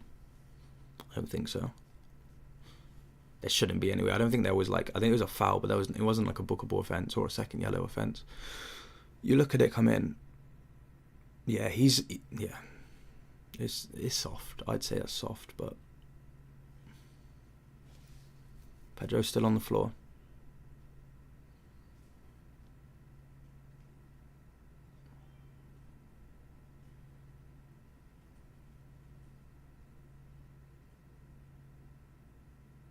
Arteta doesn't look happy. He looks stressed, and I would too. If I'm in a position where both my centre backs are booked and you don't have a centre back on the bench, it's a stressful scenario, and he just hopes, especially when one of them just committed a foul a minute into the second half, like stress-inducing scenario, man. Stress-inducing scenario.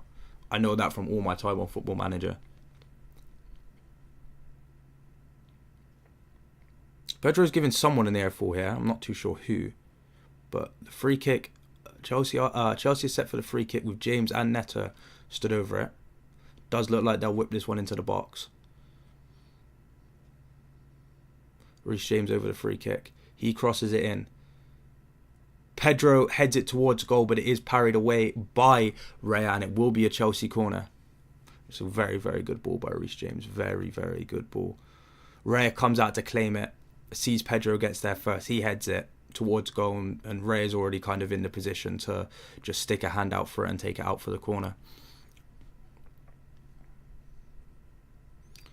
Corner comes in now for Chelsea. And it's in! It's 1-0 and it's Trevor Chalobah with a goal. It is Trevor Chalobah with the goal from a corner. Chelsea down to 10 men lead 1-0 to Arsenal at Stamford Bridge. And it is Mr. Standing at the Bar, Trevor Chalobah, who I think has been the best defender on the pitch so far. And he's now come away with a goal. And he does like to score in games where Chelsea find himself down to 10 men. So good on him. But yeah, that's a great corner, if I'm honest. Very, very good.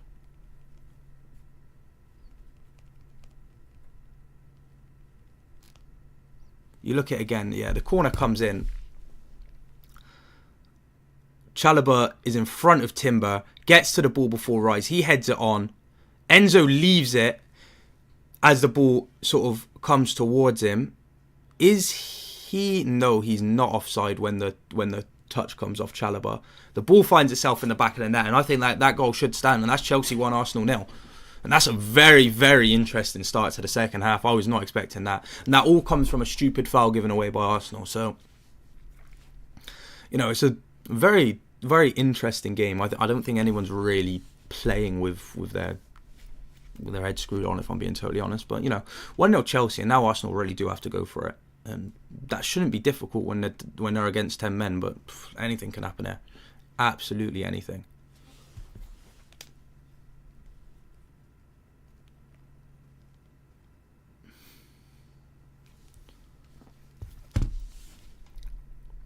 Arsenal just playing the ball around the back now. Chelsea have got everybody behind the ball, even Pedro. Absolutely everybody is behind this ball for Chelsea now. Now it's Bukayo Saka. Inside to Timber. Now back out. Mascara. Lewis Scaly.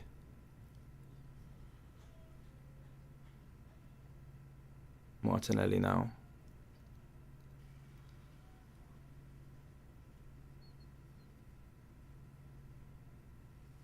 Zubimendi. He goes out to Saka. He's got Garnacho to beat. Goes around Garnacho, takes the shot, deflected, corner. Or has Sanchez kept that in? No way Sanchez kept that in. Nah, that's... No way he's kept that in. Let me see that again. So he cuts in, takes the shot, hits off Cucurella. Oh, that's great work from Sanchez to keep that ball in play. Very, very good goalkeeping to just about keep that ball in play. Arsenal do have a throw-in now, though, and now it's Zubimendi.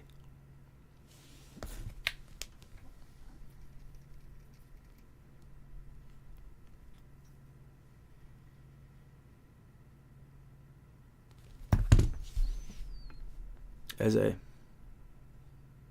Saka. No, Timber even, sorry. Still 1-0 Chelsea. Rice. Oscara.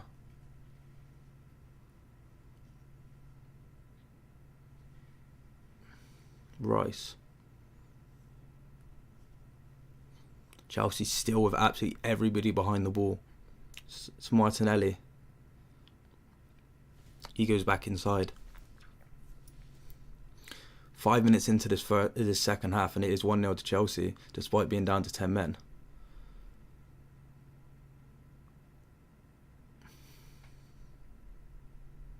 Now Sanchez has the ball.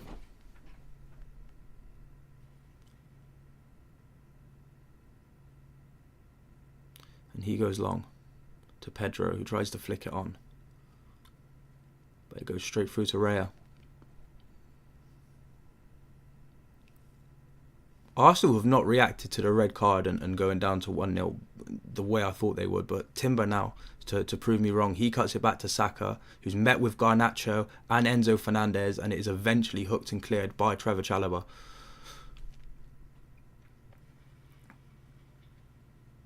Cucurella, Garnacho, sent long by Chelsea all the way back to Raya.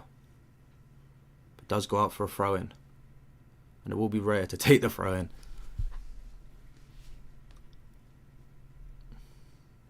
Declan Rice.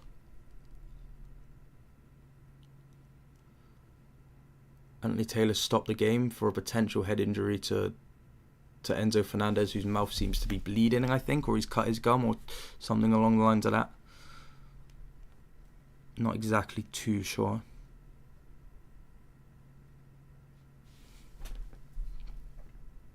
Liam Delap is getting ready to come onto the pitch. 2 seconds, let me just...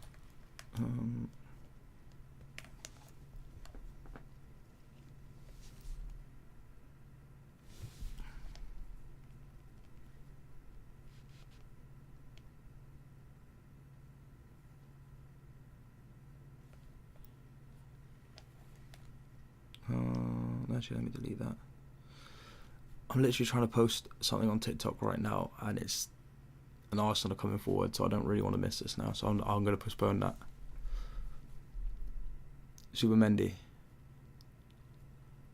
Lewis Scaly,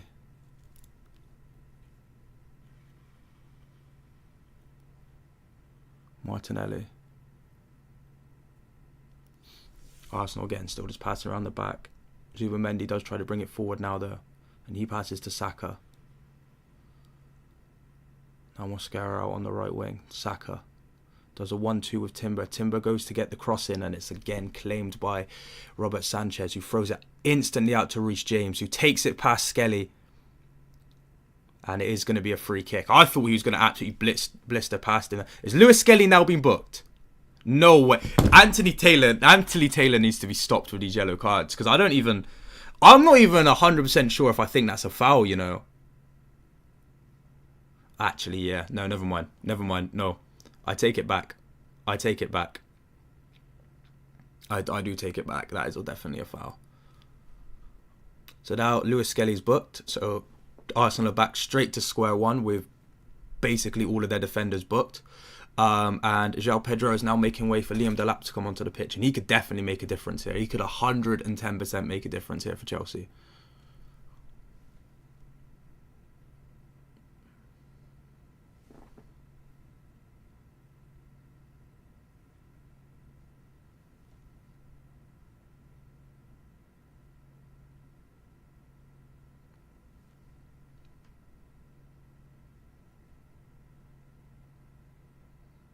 Oh, it's Rice. Goes out to Timber. Timber cuts back. Then goes back to Rice. Rice tries to go cross in. Goes all the way back to Martinelli, who brings it down. But Pedro's there to block the cutback. And now it's Gusto. Back to Neto. Delap's up there to chase it. Reece James wins the ball back from Zubimendi. He's playing an absolute blinder. He now plays a cross-field pass to Alejandro Garnacho, who goes to take on Rice. His cross is blocked, and that's going to go out for a corner. Reece James is playing absolutely exceptional football right now. Like, this performance from him has me off my feet. Well, not literally, as you can see. I'm still, like, you know, that's sat down, but, you know, you get the point. Another corner for Chelsea now. To be taken by Reece James, with Liam Delap to aim for now in the box. Chalobah and Fofana have been met with Zubimendi and Timber. Corner to come in from James. Cleared by Rice, only as far as Garnacho on the edge of the box. He goes to James. James can look to put in another delivery. Does. Finds Fofana. The ball's still up in the air. And Arsenal can come away with it with Martinelli, but he's blocked off by Neto, and now it's Malo Gusto. Chelsea are up for this. Chelsea are really fired up for this, and they want this win. Now it's Sanchez. He goes long to Garnacho. Timber does win the header, but it goes out for a Chelsea throw. Madueke and Odegaard are stripped and ready to come on.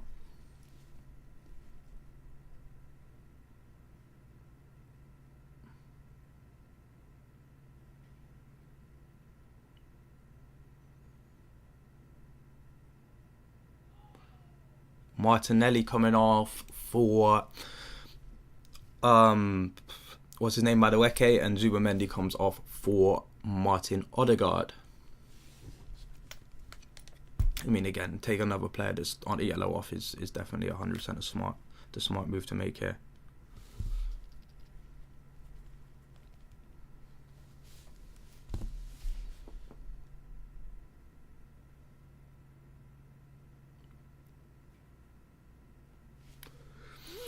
Cucurella on the throw.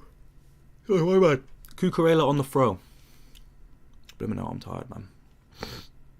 Delap now holding the ball up.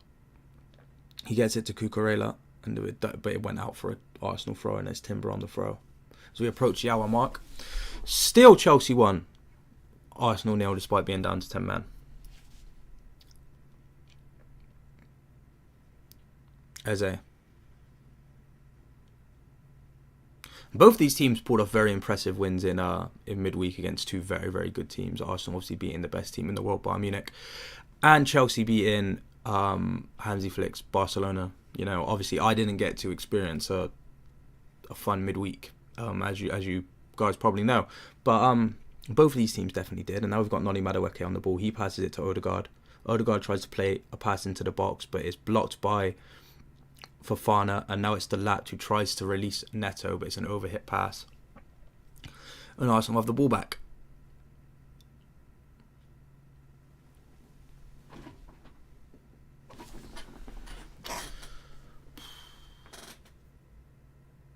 Odegaard now. Out to Saka. Tries to take on Cucurella. Gets past him, gets the cross in, and it's headed in, and that's 2-2. Mikel Moreno, of course, gets his signature headed goal, and that is 1-1, and that's game on. And it was a very, very good cross from Saka. Very, very good. And he does well to to get past Cucurella, gets to cross him. And you look at it again. Saka gets the ball, takes on Cucurella, beats him once, beats him twice, hooks the cross in, and Mikel Moreno's stuck in between Fofana and Gusto. None of them really even take much notice that he's there, completely unmarked. Gusto reacts too late. Moreno gets his head on it, nothing Sanchez can do, and that is Arsenal back level.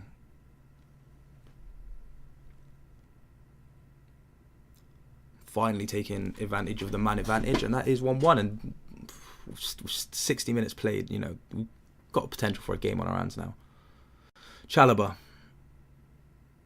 Cucurella, Enzo, he heads it back to Sanchez. Sanchez just picks it up, dilly-dallies with it for a little bit, and then picks it up.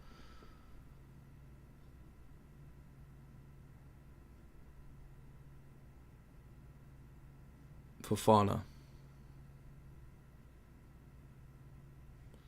plays it into the channel for Delap, who loses out to Skelly, but now it's Enzo picking up a loose ball in the midfield. And I just don't understand why Chelsea have so much space in the midfield despite having one of their midfielders sent off. I don't really get it. Like, I'm not too sure what the game plan is here from Arsenal. Is that a foul by Saka on Cucurella? It is. Oh no, he's been told to play on. No, he has been told to play on. Now it's Fofana. Goes back to Sanchez.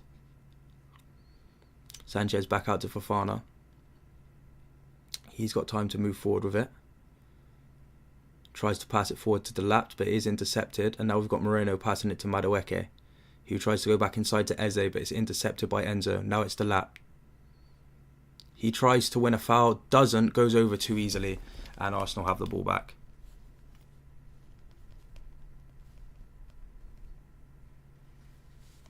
Garnacho, nah, he's overhit that.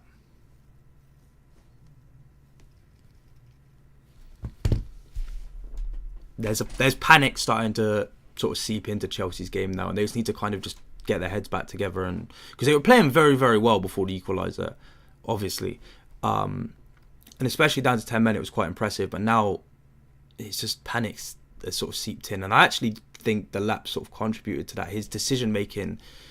It's just not up to par. It's not good enough, and it's not what I'd expect from a player like him of his caliber, because I know he's a very, very good player.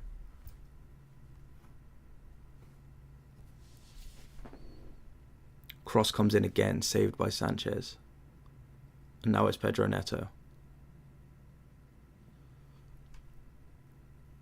Neto runs forward. Gets into the box. Very good tackle, and it's going to go out for another Chelsea corner.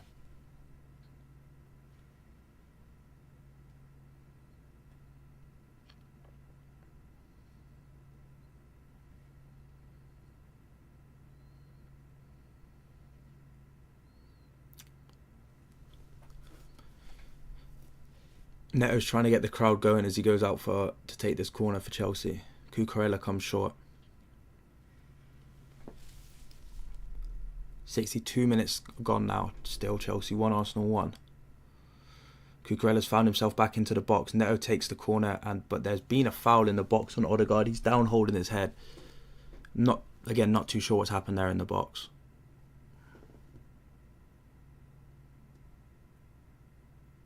Oof, that's soft. He's went down soft from a challenge from Fofana there.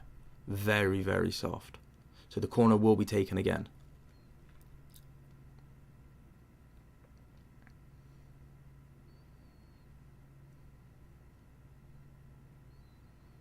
Odegaard with a cheeky hair flick. Corner comes in from Neto. And it's out for a goal kick. Not a good corner at all. I don't know why he aimed for Cucurella of all people, man. Like, that's just so poor. Madueke now against Gusto. Gusto heads it forward. Now it's Cucurella. He loses out, and now it's Eze.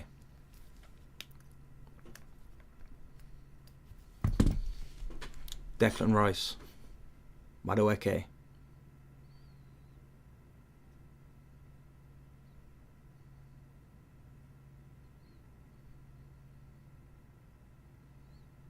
Rice.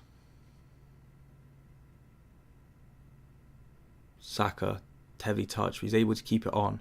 No, he's not. Does go out for a Chelsea throw-in.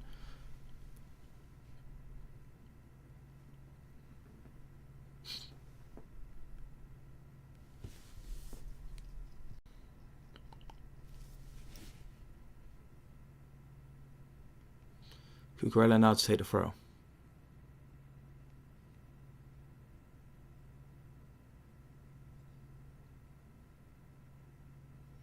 Delap brings it down. Now it's Garnacho. He passes it back to Cucurella. Now it's Fofana. Chalobah. He swipes the ball. It's not a good pass, is it? Now the ball's at Lewis Skelly's feet. Mosquera.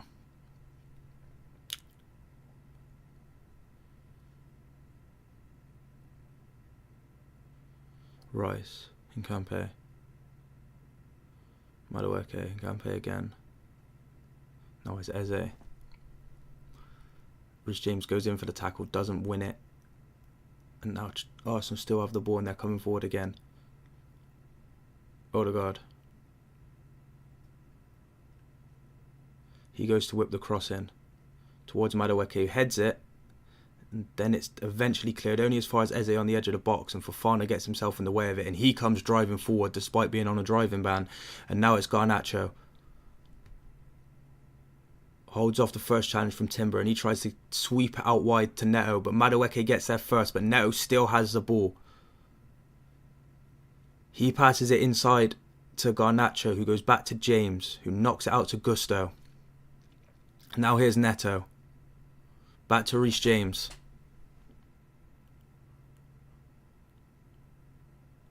Cucurella. Now it's Delap, brings it down nicely. Now it's Garnacho. He goes to play one into Gusto, and that's a heavy first touch. Miscontrols the ball, and then Lewis Skelly's able to kick it straight out to Garnacho, who's back ready to attack the box. Gets a cross in, but it's blocked by Rice. And tell you what, Rice is not happy with the rest of the defensive players on the pitch, and I can understand why.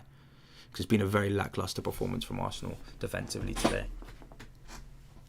Fofana has committed a foul on Madueke now.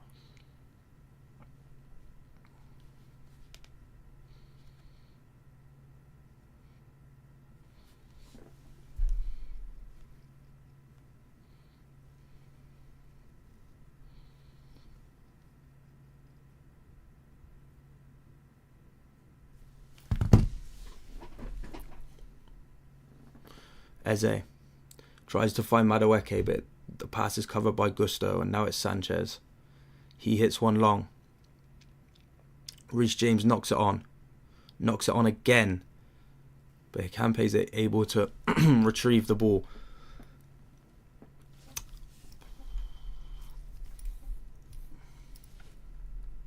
I actually hate it when I go look at the camera and I can see my hairlines on show. It's actually one of my biggest pet peeves, because no one needs to be seeing that. But it's Odegaard on the ball now. He looks to try cross it. There's no really angle for him to cross, so he goes across to Skelly, and now it's Madueke.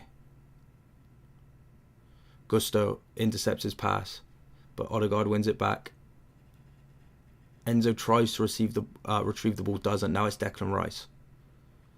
He swipes the ball into Mikel Moreno, who tries to find Eze. It's cleared by Cucurella. Moreno gets it again. Headed clear by Fofana. Now it's Lewis Skelly. And they go back.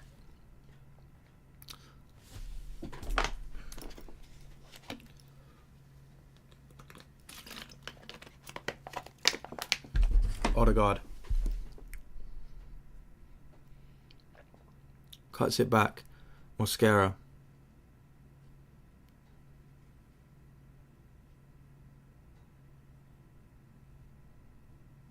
Timber. Mosquera drifts forward. Tries to find Moreno, who tries to then switch it out to Saka, but he puts it out for a throw-in.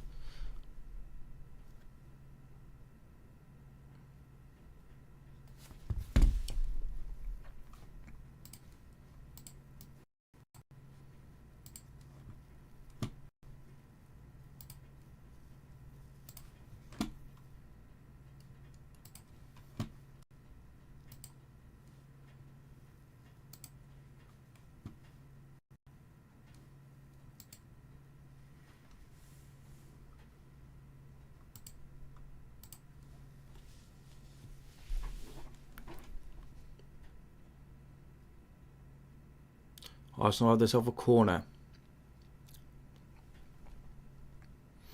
as we approach the 70th minute mark. Again, still 1-1.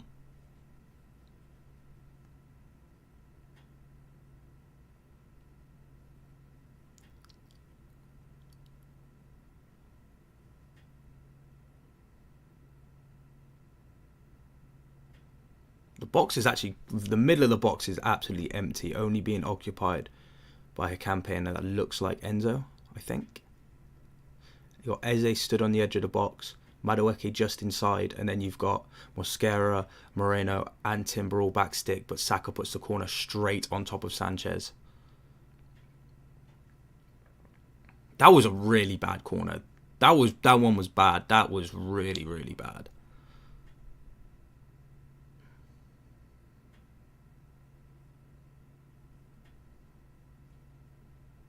Reece James.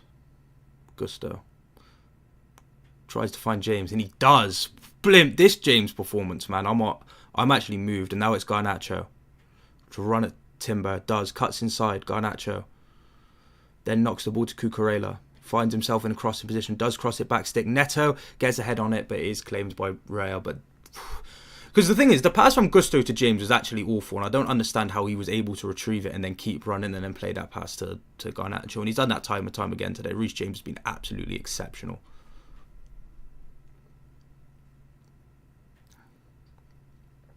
And I'm now kind of leaning towards wanting Chelsea to win more, just based on the fact of it would be very, very cruel for Reece James to lose this game.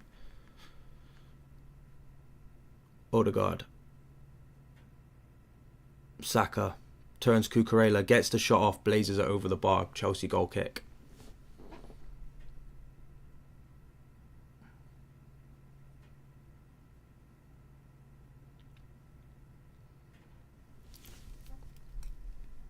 Gyökeres is getting ready to come on.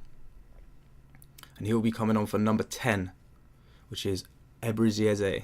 So you've got, I think that means Moreno's going to go back into midfield, and you've got Gyökeres up top. So now they've got someone 100% to aim for, because obviously, like I said, Moreno's been dropping deep to try link up the play. Gyökeres is going to stand tall at the top of the pitch and obviously try to get the running goal here for Arsenal. But Sanchez now. He pushes Chelsea long, and he aims for Garnacho, but Timber wins the header. Cucurella wins the second ball, but then Rice knocks that one down, and then it's James again. Sends a ball forward for Delap to run onto, but it is cleared by Arsenal. Now it's Gusto being challenged by Madueke. Chelsea come away with the ball, but now it's a free kick to Arsenal after Moreno was brought down by, I think, Pedro Neto. We've got about 18 minutes left of this game, still 1-1.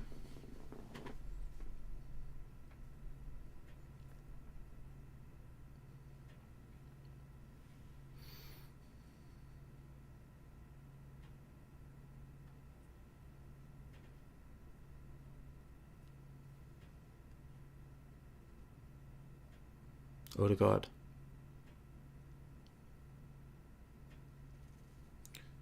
Got Madueke now.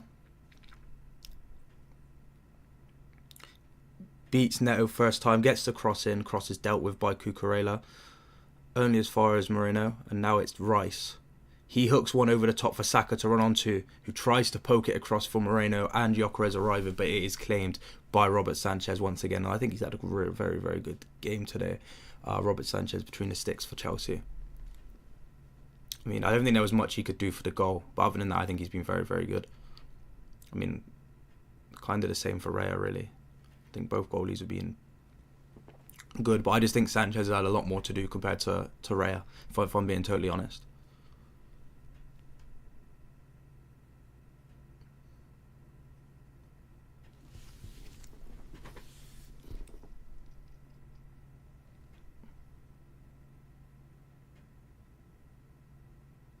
Mosquera. He goes out wide to Saka. Saka looks to try get the cross in, but now he cuts inside, shoots, and it goes out for a goal kick.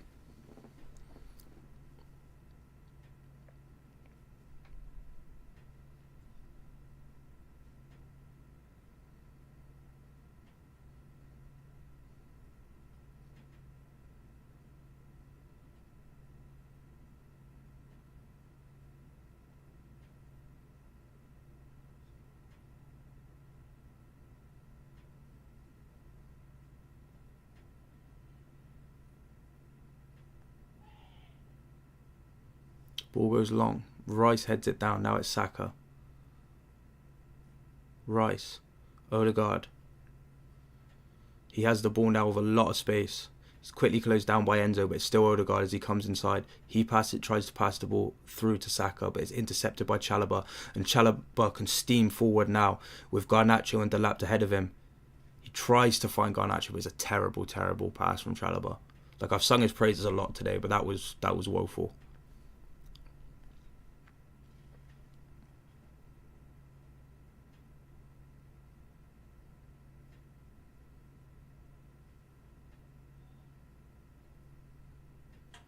Boom, there's Neto. Intercepts the pass out to Madueke, but he can only put it out for a throw-in.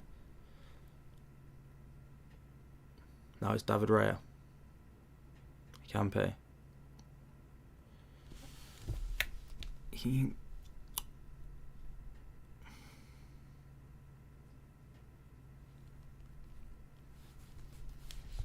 Mosquera goes out wide to Timber, but it's Gyökeres. Now Timber. Now it's Odegaard. He tries to play it to Timber. Gyökeres just about gets out of the way, and then Fofana puts it out for, I think, an Arsenal corner. Is it throw-in? Throw-in? Goal kick even?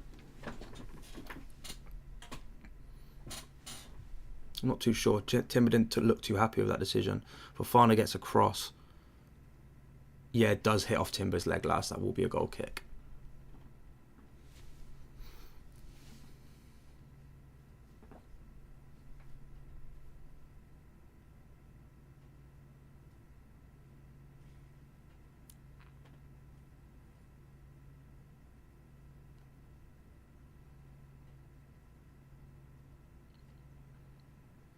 Sanchez once again goes long. This time it is aimed at Delap.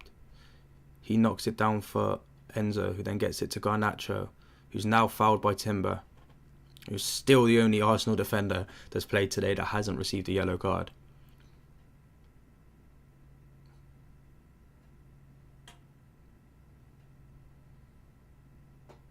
Yeah, that's a completely missed the ball and just took out the man there. That's an obvious foul. And he still hasn't been booked, so that's something at least.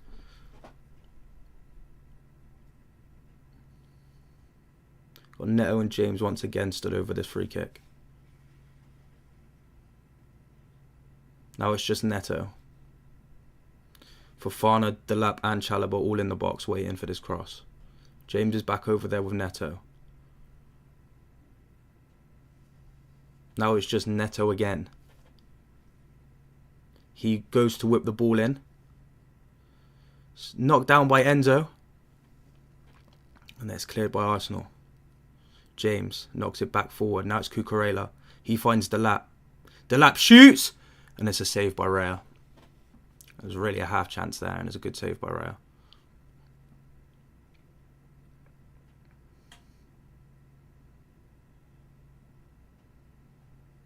Now it's Saka up the other end. He shoots over the bar.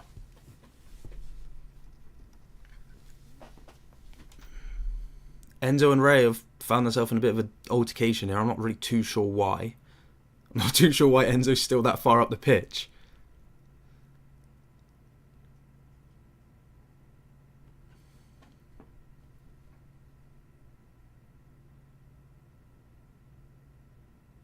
Now Reece James is getting into it with Raya.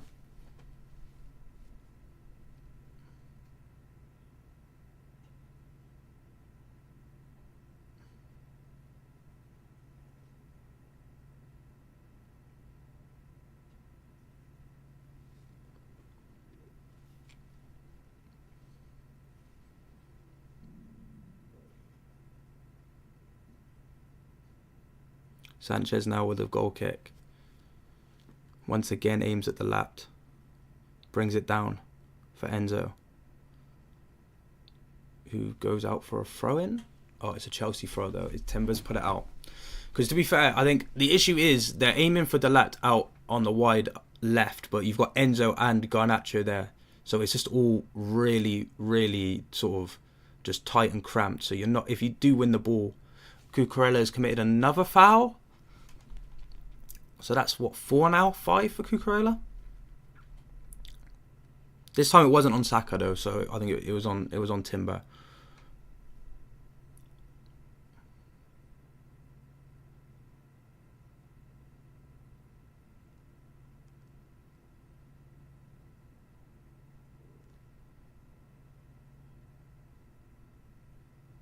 Now here is Timber. Back to Moscara. No, it's Madueke. Tackled by Enzo. Now Delap chases the loose ball, but Rice gets there first and he goes back to Raya.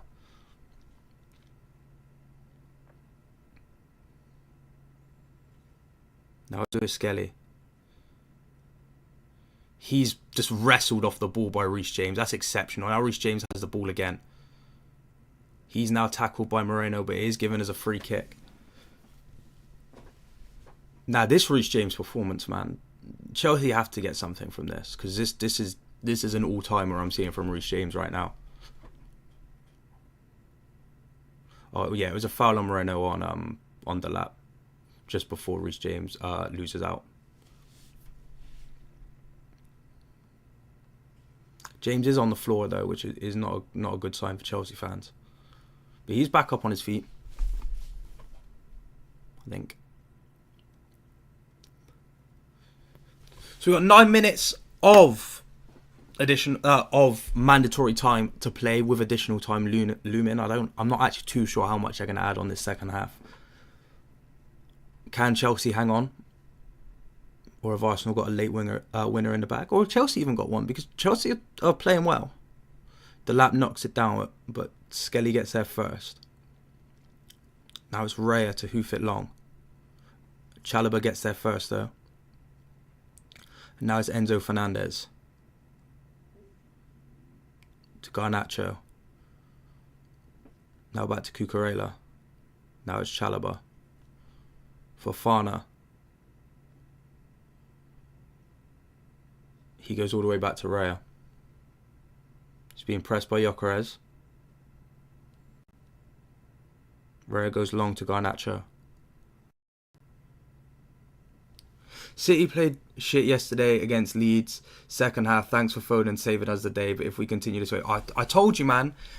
Cheers for the donation, though. I really do appreciate it. But yeah, no, it was not a good. It was not a good performance yesterday. Again, luckily, I said it earlier in the day, or earlier in the stream. I watched the first half. Obviously, saw us go 2-0 up. I fell asleep, and then woke back up just before Foden scored. So I didn't see the second half, but I've obviously seen the goals we conceded, and that's just not good enough. It's just complacence, again, stuff that we've seen in the game against Newcastle and the game against Leverkusen. But, you know, again, a positive is Foden saved the day, again, especially after I was heavily critical of his performance against Newcastle. So a win's a win, but it was not a good performance, especially against a team of Leeds caliber, and especially after going 2-0 up, and especially at home. So, you know, again, thanks for the donation, and yeah, I basically agree with everything that you said there.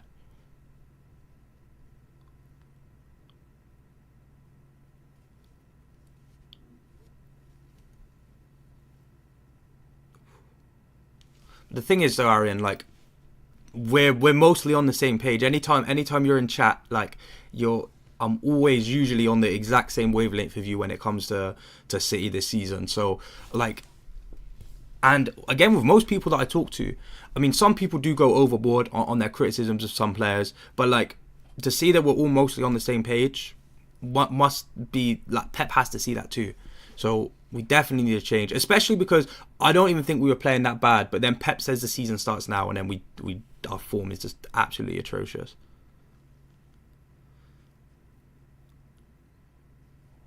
Enzo Fernandez, Reece James. Now it's the lap. Free kick to Chelsea.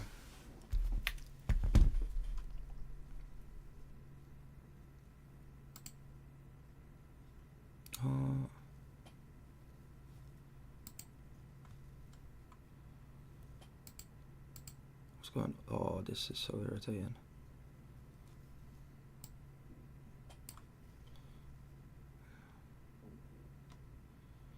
Yeah, no, that's fine.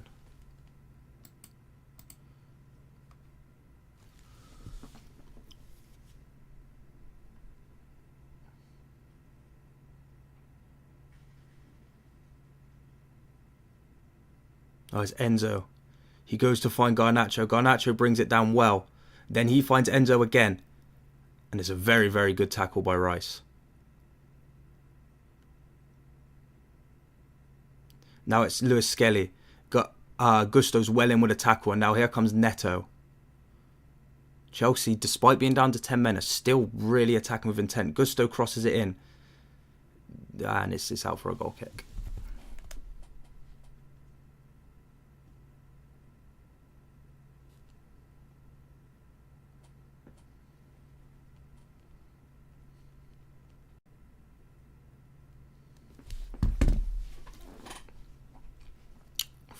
Just about 4 minutes of normal time to play here at Stamford Bridge. Still 1-1.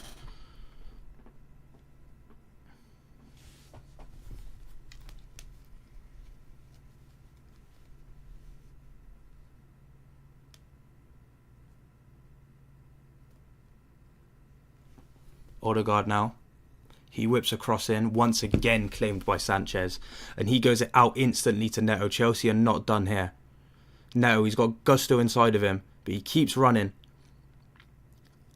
Then turns inside, shoots. A terrible shot. Terrible shot. He had Akampe on the back foot, cut inside, shot, and he did really well up until the shot, really. Had the defender on the back foot, cuts inside. Yeah, the shot's not good enough, and Enzo Fernandez is letting him know that. I think Neto's been good today. I can't fault many Chelsea players, again, other than Caicedo. I don't think I can fault any Chelsea players. Although I don't think the lap's been good enough since he's come on the pitch. But then I don't really think Pedro is making an impact either. So I just think other than the striker position and Caicedo, I think Chelsea have been absolutely superb today. Mosquera. Moreno. Timber. Saka. Mosquera. Saka, Odegaard, Timber, cross into Gyökeres, takes first touch, Moreno, another big save by Sanchez, who gets there first, Sanchez, or Gyökeres, it was Sanchez. He's now just taken Gyökeres' whole boot to his chest. Anthony Taylor's the first to rush over. That's... Oof.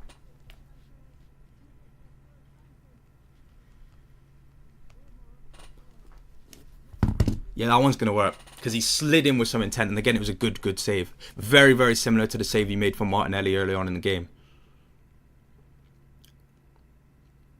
And yeah, Gyökeres will go into the book for that one. So yeah, comes back to Moreno. He shoots. Saved originally by Sanchez. And he does well to get there first. Does he actually get the boot in the chest or is it his arm?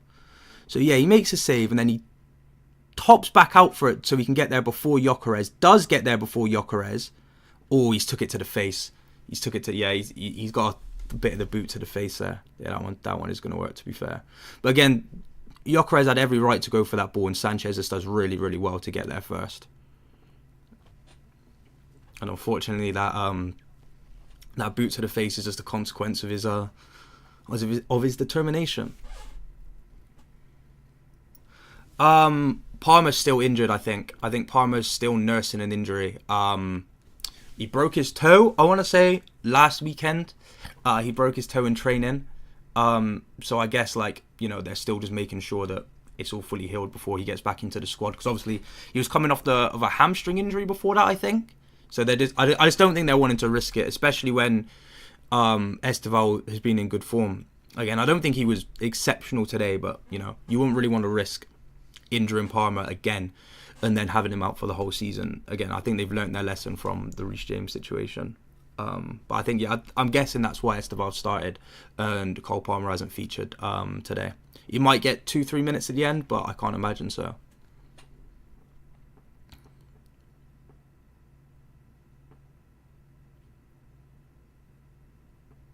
Sanchez once again goes long. This time to Cucurella, who knocks it on. Rice now heads it forward. Won by Fofana. Neto tries to get there first. Now it's Gusto. Chelsea do have a man on the floor. Now it's Gusto. James. Gusto. Tries to turn Moreno. Couldn't, but it does go out for a throw in. Neto is still on the floor for Chelsea.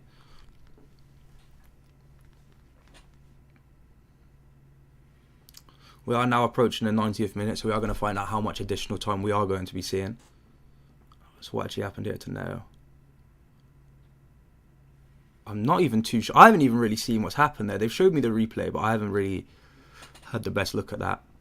4 minutes of added time in this second half. Just the 4, with Chelsea having the throw in with Gusto. Gusto goes long to Delap. Delap brings it down. Does lose out, and now he's committed a foul on, I think, Lewis Skelly, that was. Yeah, I've not been impressed with Delap since he's come on. So here comes Rice. Try to get the 3 points here for Arsenal.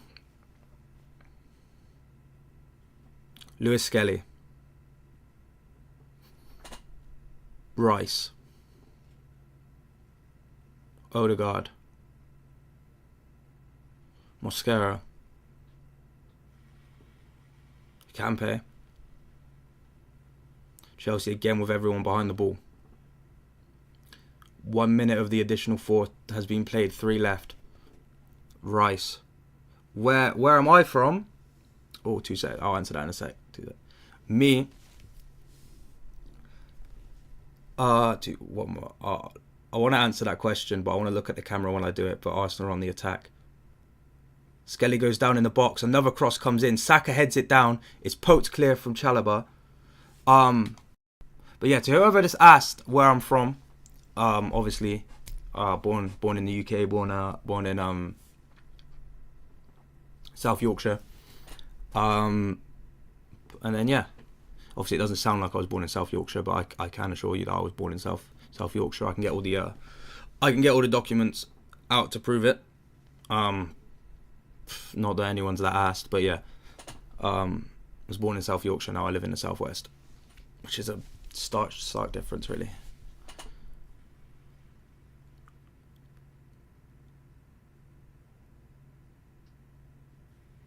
Gusto. Neto. Now he goes out for a throw-in.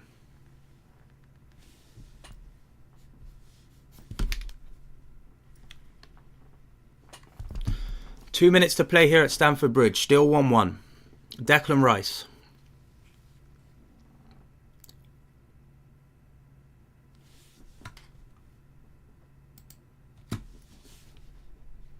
Oscara. Odegaard. Timber.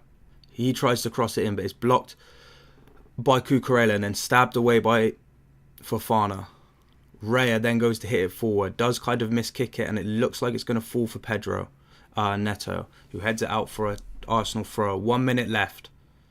Lewis Skelly. Declan Rice. Lewis Skelly. Mosquera. Campe. Out to Madueke. Lewis Skelly. Madueke. He tries to play Campe on the underlap. The cross goes in. It's flicked on. Saka now. He then tries to beat Garnacho. Does beat Garnacho. He crosses it back in. Moreno again with a header, but this time it goes over the bar and it is going to be a goal kick with 30 seconds of added time left to play.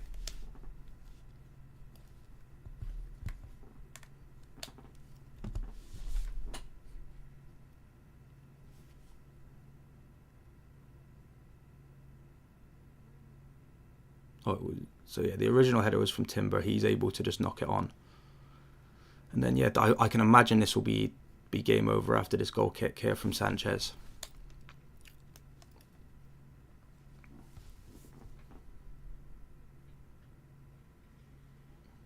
Boom, Sanchez goes long.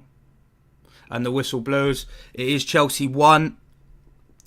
Arsenal 1 to end the game at Stamford Bridge today. I'm going to quickly run to the toilet and then I'll give you my full-time thoughts, because I actually have quite a bit to say about that game, but I will be back in just 2 seconds.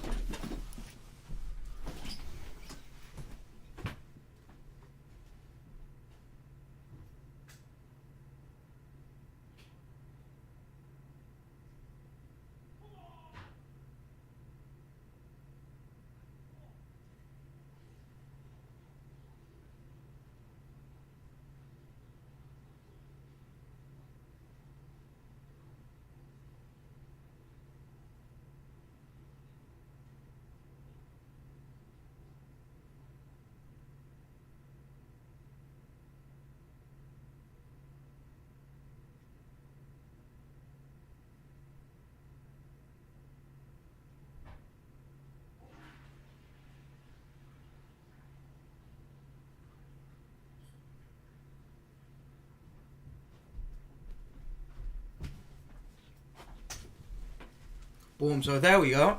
We're back. I want to close this door. Let me know. So, Chelsea 1, Arsenal 1. And very, very... Why is that not working? Yeah. Very, very interesting game, I think. Very, very, very, very interesting game. I think, again, Chelsea did very, very well despite going down to 10 men, because... You know, it was an absolute moment of madness from Caicedo, and he has Reece James to thank for the fact that his team hasn't lost there, and it all being his fault. Because Reece James stepped into that sort of car crash of a midfield after Caicedo got sent off. Because he was already good before Caicedo got sent off. But the fact that he basically just did a two-man job. And it was actually very, very difficult to tell that Chelsea were down to 10 men. And that's how good Reece James was. Like, if you didn't see Caicedo get sent off and you just tuned into this game, you would have assumed it was 11v11. Because Chelsea played so well. I think standout performers were Rob Sanchez. I think Rob Sanchez claimed a lot of crosses, made some very, very good saves. Again, I don't think he could have done anything for the Moreno goal. I think... that was more of a miscommunication between Fofana and Gusto. I think Reece James and Chalobah, like I said, were absolutely superb. I thought Neto played very, very well with a lot of energy. Gusto, he played okay. Again, the only two people I thought weren't too great today on a Chelsea point of view was the lap when he came on, and I wasn't too impressed with Pedro either. But I think everybody else just played with their heart on their sleeve, and especially Reece James, their captain. And that's exactly why he's their captain. That was like some of the times he just steal the ball in the midfield. He'd just wrestle it off somebody and then just launch just a beam of a pass out wide to Garnacho, and he'd bring it down every time. Yeah, Joe, I agree. Just the lap comes on, and you know why he's come on. You know, both centre backs are on a yellow. He's there to wrestle, bring the ball down, relieve pressure, and he just didn't do that. Like, his decision making so poor. Yeah. His decision making so poor. But a lot of what happened today was just Arsenal. Just, I don't really understand what really happened. If I'm being totally honest, again, they had one chance in the first half from Saka, but they weren't really dominating. I don't think they were playing too well. It was a quite open end-to-end game. Then all their defenders get yellow cards, and I don't think any of them were really soft yellow cards. I think they were all, deserved yellow cards. Then Caicedo gets sent off, and you could really nick a goal before the end of the first half. But again, they let Chelsea control the game. They're letting Reece James have all the space in the world in the midfield, despite them being Chelsea being a midfielder down. And there was just no urgency in it for Arsenal, in my opinion. Especially just how easily they give up the ball to James in the midfield. Like, you'd expect just slap two of your players on him and you can just silence him, but they didn't, and they just let him run absolutely wild in the midfield. What I found most annoying about Delap is he should have been bombing up and down as a sub, but no, because even Garnacho, right, and me and you have both been very critical of Garnacho's work rate. Garnacho was back defending. He was doubling up on Saka. He was doubling up on Timber. He was back helping out Cucurella, who did rein in his rashness in the second half. And I'll give him credit for that. He did rein it in the second half. Even Garnacho was coming back to defend. But I just think there's a lot of jogging from Delap. His play in the final third wasn't great. Yes, he did bring down a lot of balls, but apart from that, he didn't really do anything after bringing the ball down. He had one shot which was quite tame and a half chance which Raya easily dealt with. There was a few passes that he misplaced. One that I remember when you were on the counter and he tried to play it forward to Neto. I thought Garnacho was good. I think the only issue Garnacho was having was a lot of the time when he was getting the ball was a knockdown from the lap, and Enzo and him were just sort of stuck in that position with Saka, Timber. I think it was Rice that was over there as well, and it all just got very a bit of a cluster. I do think Enzo was good. I think Enzo's performance is going to go under the radar just because of how well Reece James played, but I thought it was a very sensible and professional performance from Enzo today. But yeah, no, I thought Chelsea played really well. And Joe, you know that I don't say that very often because a lot of the time when I watch you play poor. But that was a really, really good performance. And huge respect to Enzo for learning from his mistake against Man United. Because he easily could have just done exactly what he did against Man United, but he learned that wasn't the way forward, and you can still play football with 10 men. And that's exactly what he did today, and you got a well-earned point. Like, we all thought when Caicedo got sent off that was game over. And yeah, you conceded a soft goal that, I think Fofana and Gusto could have dealt with. But, they could have done better on that. But other than that, again, like I said, standout performers, Sanchez, Chalobah, James, Enzo, and probably Neto as well. I think on the Arsenal side of things, honestly, the only player on the Arsenal side of things that really stood out to me was I thought Timber was quite good, but I thought Declan Rice. I think that first half was a battle between Reece James and Declan Rice, and I do feel bad for Rice because there were lots of times where I saw him in the game just sort of stressing it and getting annoyed at Mosquera, Hikampe, Skelly, Calafiori for just not being good enough defensively, not being switched on defensively in moments where they should have been. But yeah, so Arsenal's best players were definitely Timber, Raya, and Rice being their standout. Man of the match, obviously, Reece James. And yeah, it was a very, very, very, very good game. Obviously, like I said, both teams coming off of a very good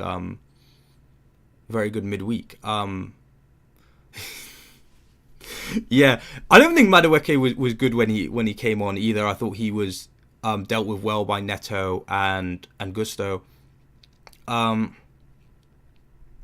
yeah, I think Gusto. Again, I'm not saying Gusto was great, but I think he was a lot better than the rest of the games I've seen him play, and that was definitely like, a decent performance from him. I just think, and this is such a like, just stating the obvious thing that anyone could say, but Chelsea just need a new centre back, some midfield depth, and it's hard to say you need a new striker when you've brought in like two people that can play 9 in the summer. But I wouldn't even say you need a new striker, but you just need someone that's just going to actually perform as a number 9. Do you know what I mean? Like, because I'm not seeing it with the Lat, and as much as I say that I think Pedro has played better as a number 9, I don't think he was great in the first half today. And for the bit of the second half he was on. But yeah, that's all I really have to say on the game, really. It was an enjoyable one to watch, the neutral though. Enjoyable watch. But Joe, I will ask you: do you have any problems with anything that Anthony Taylor did today? Do you have any issues with any of his decisions?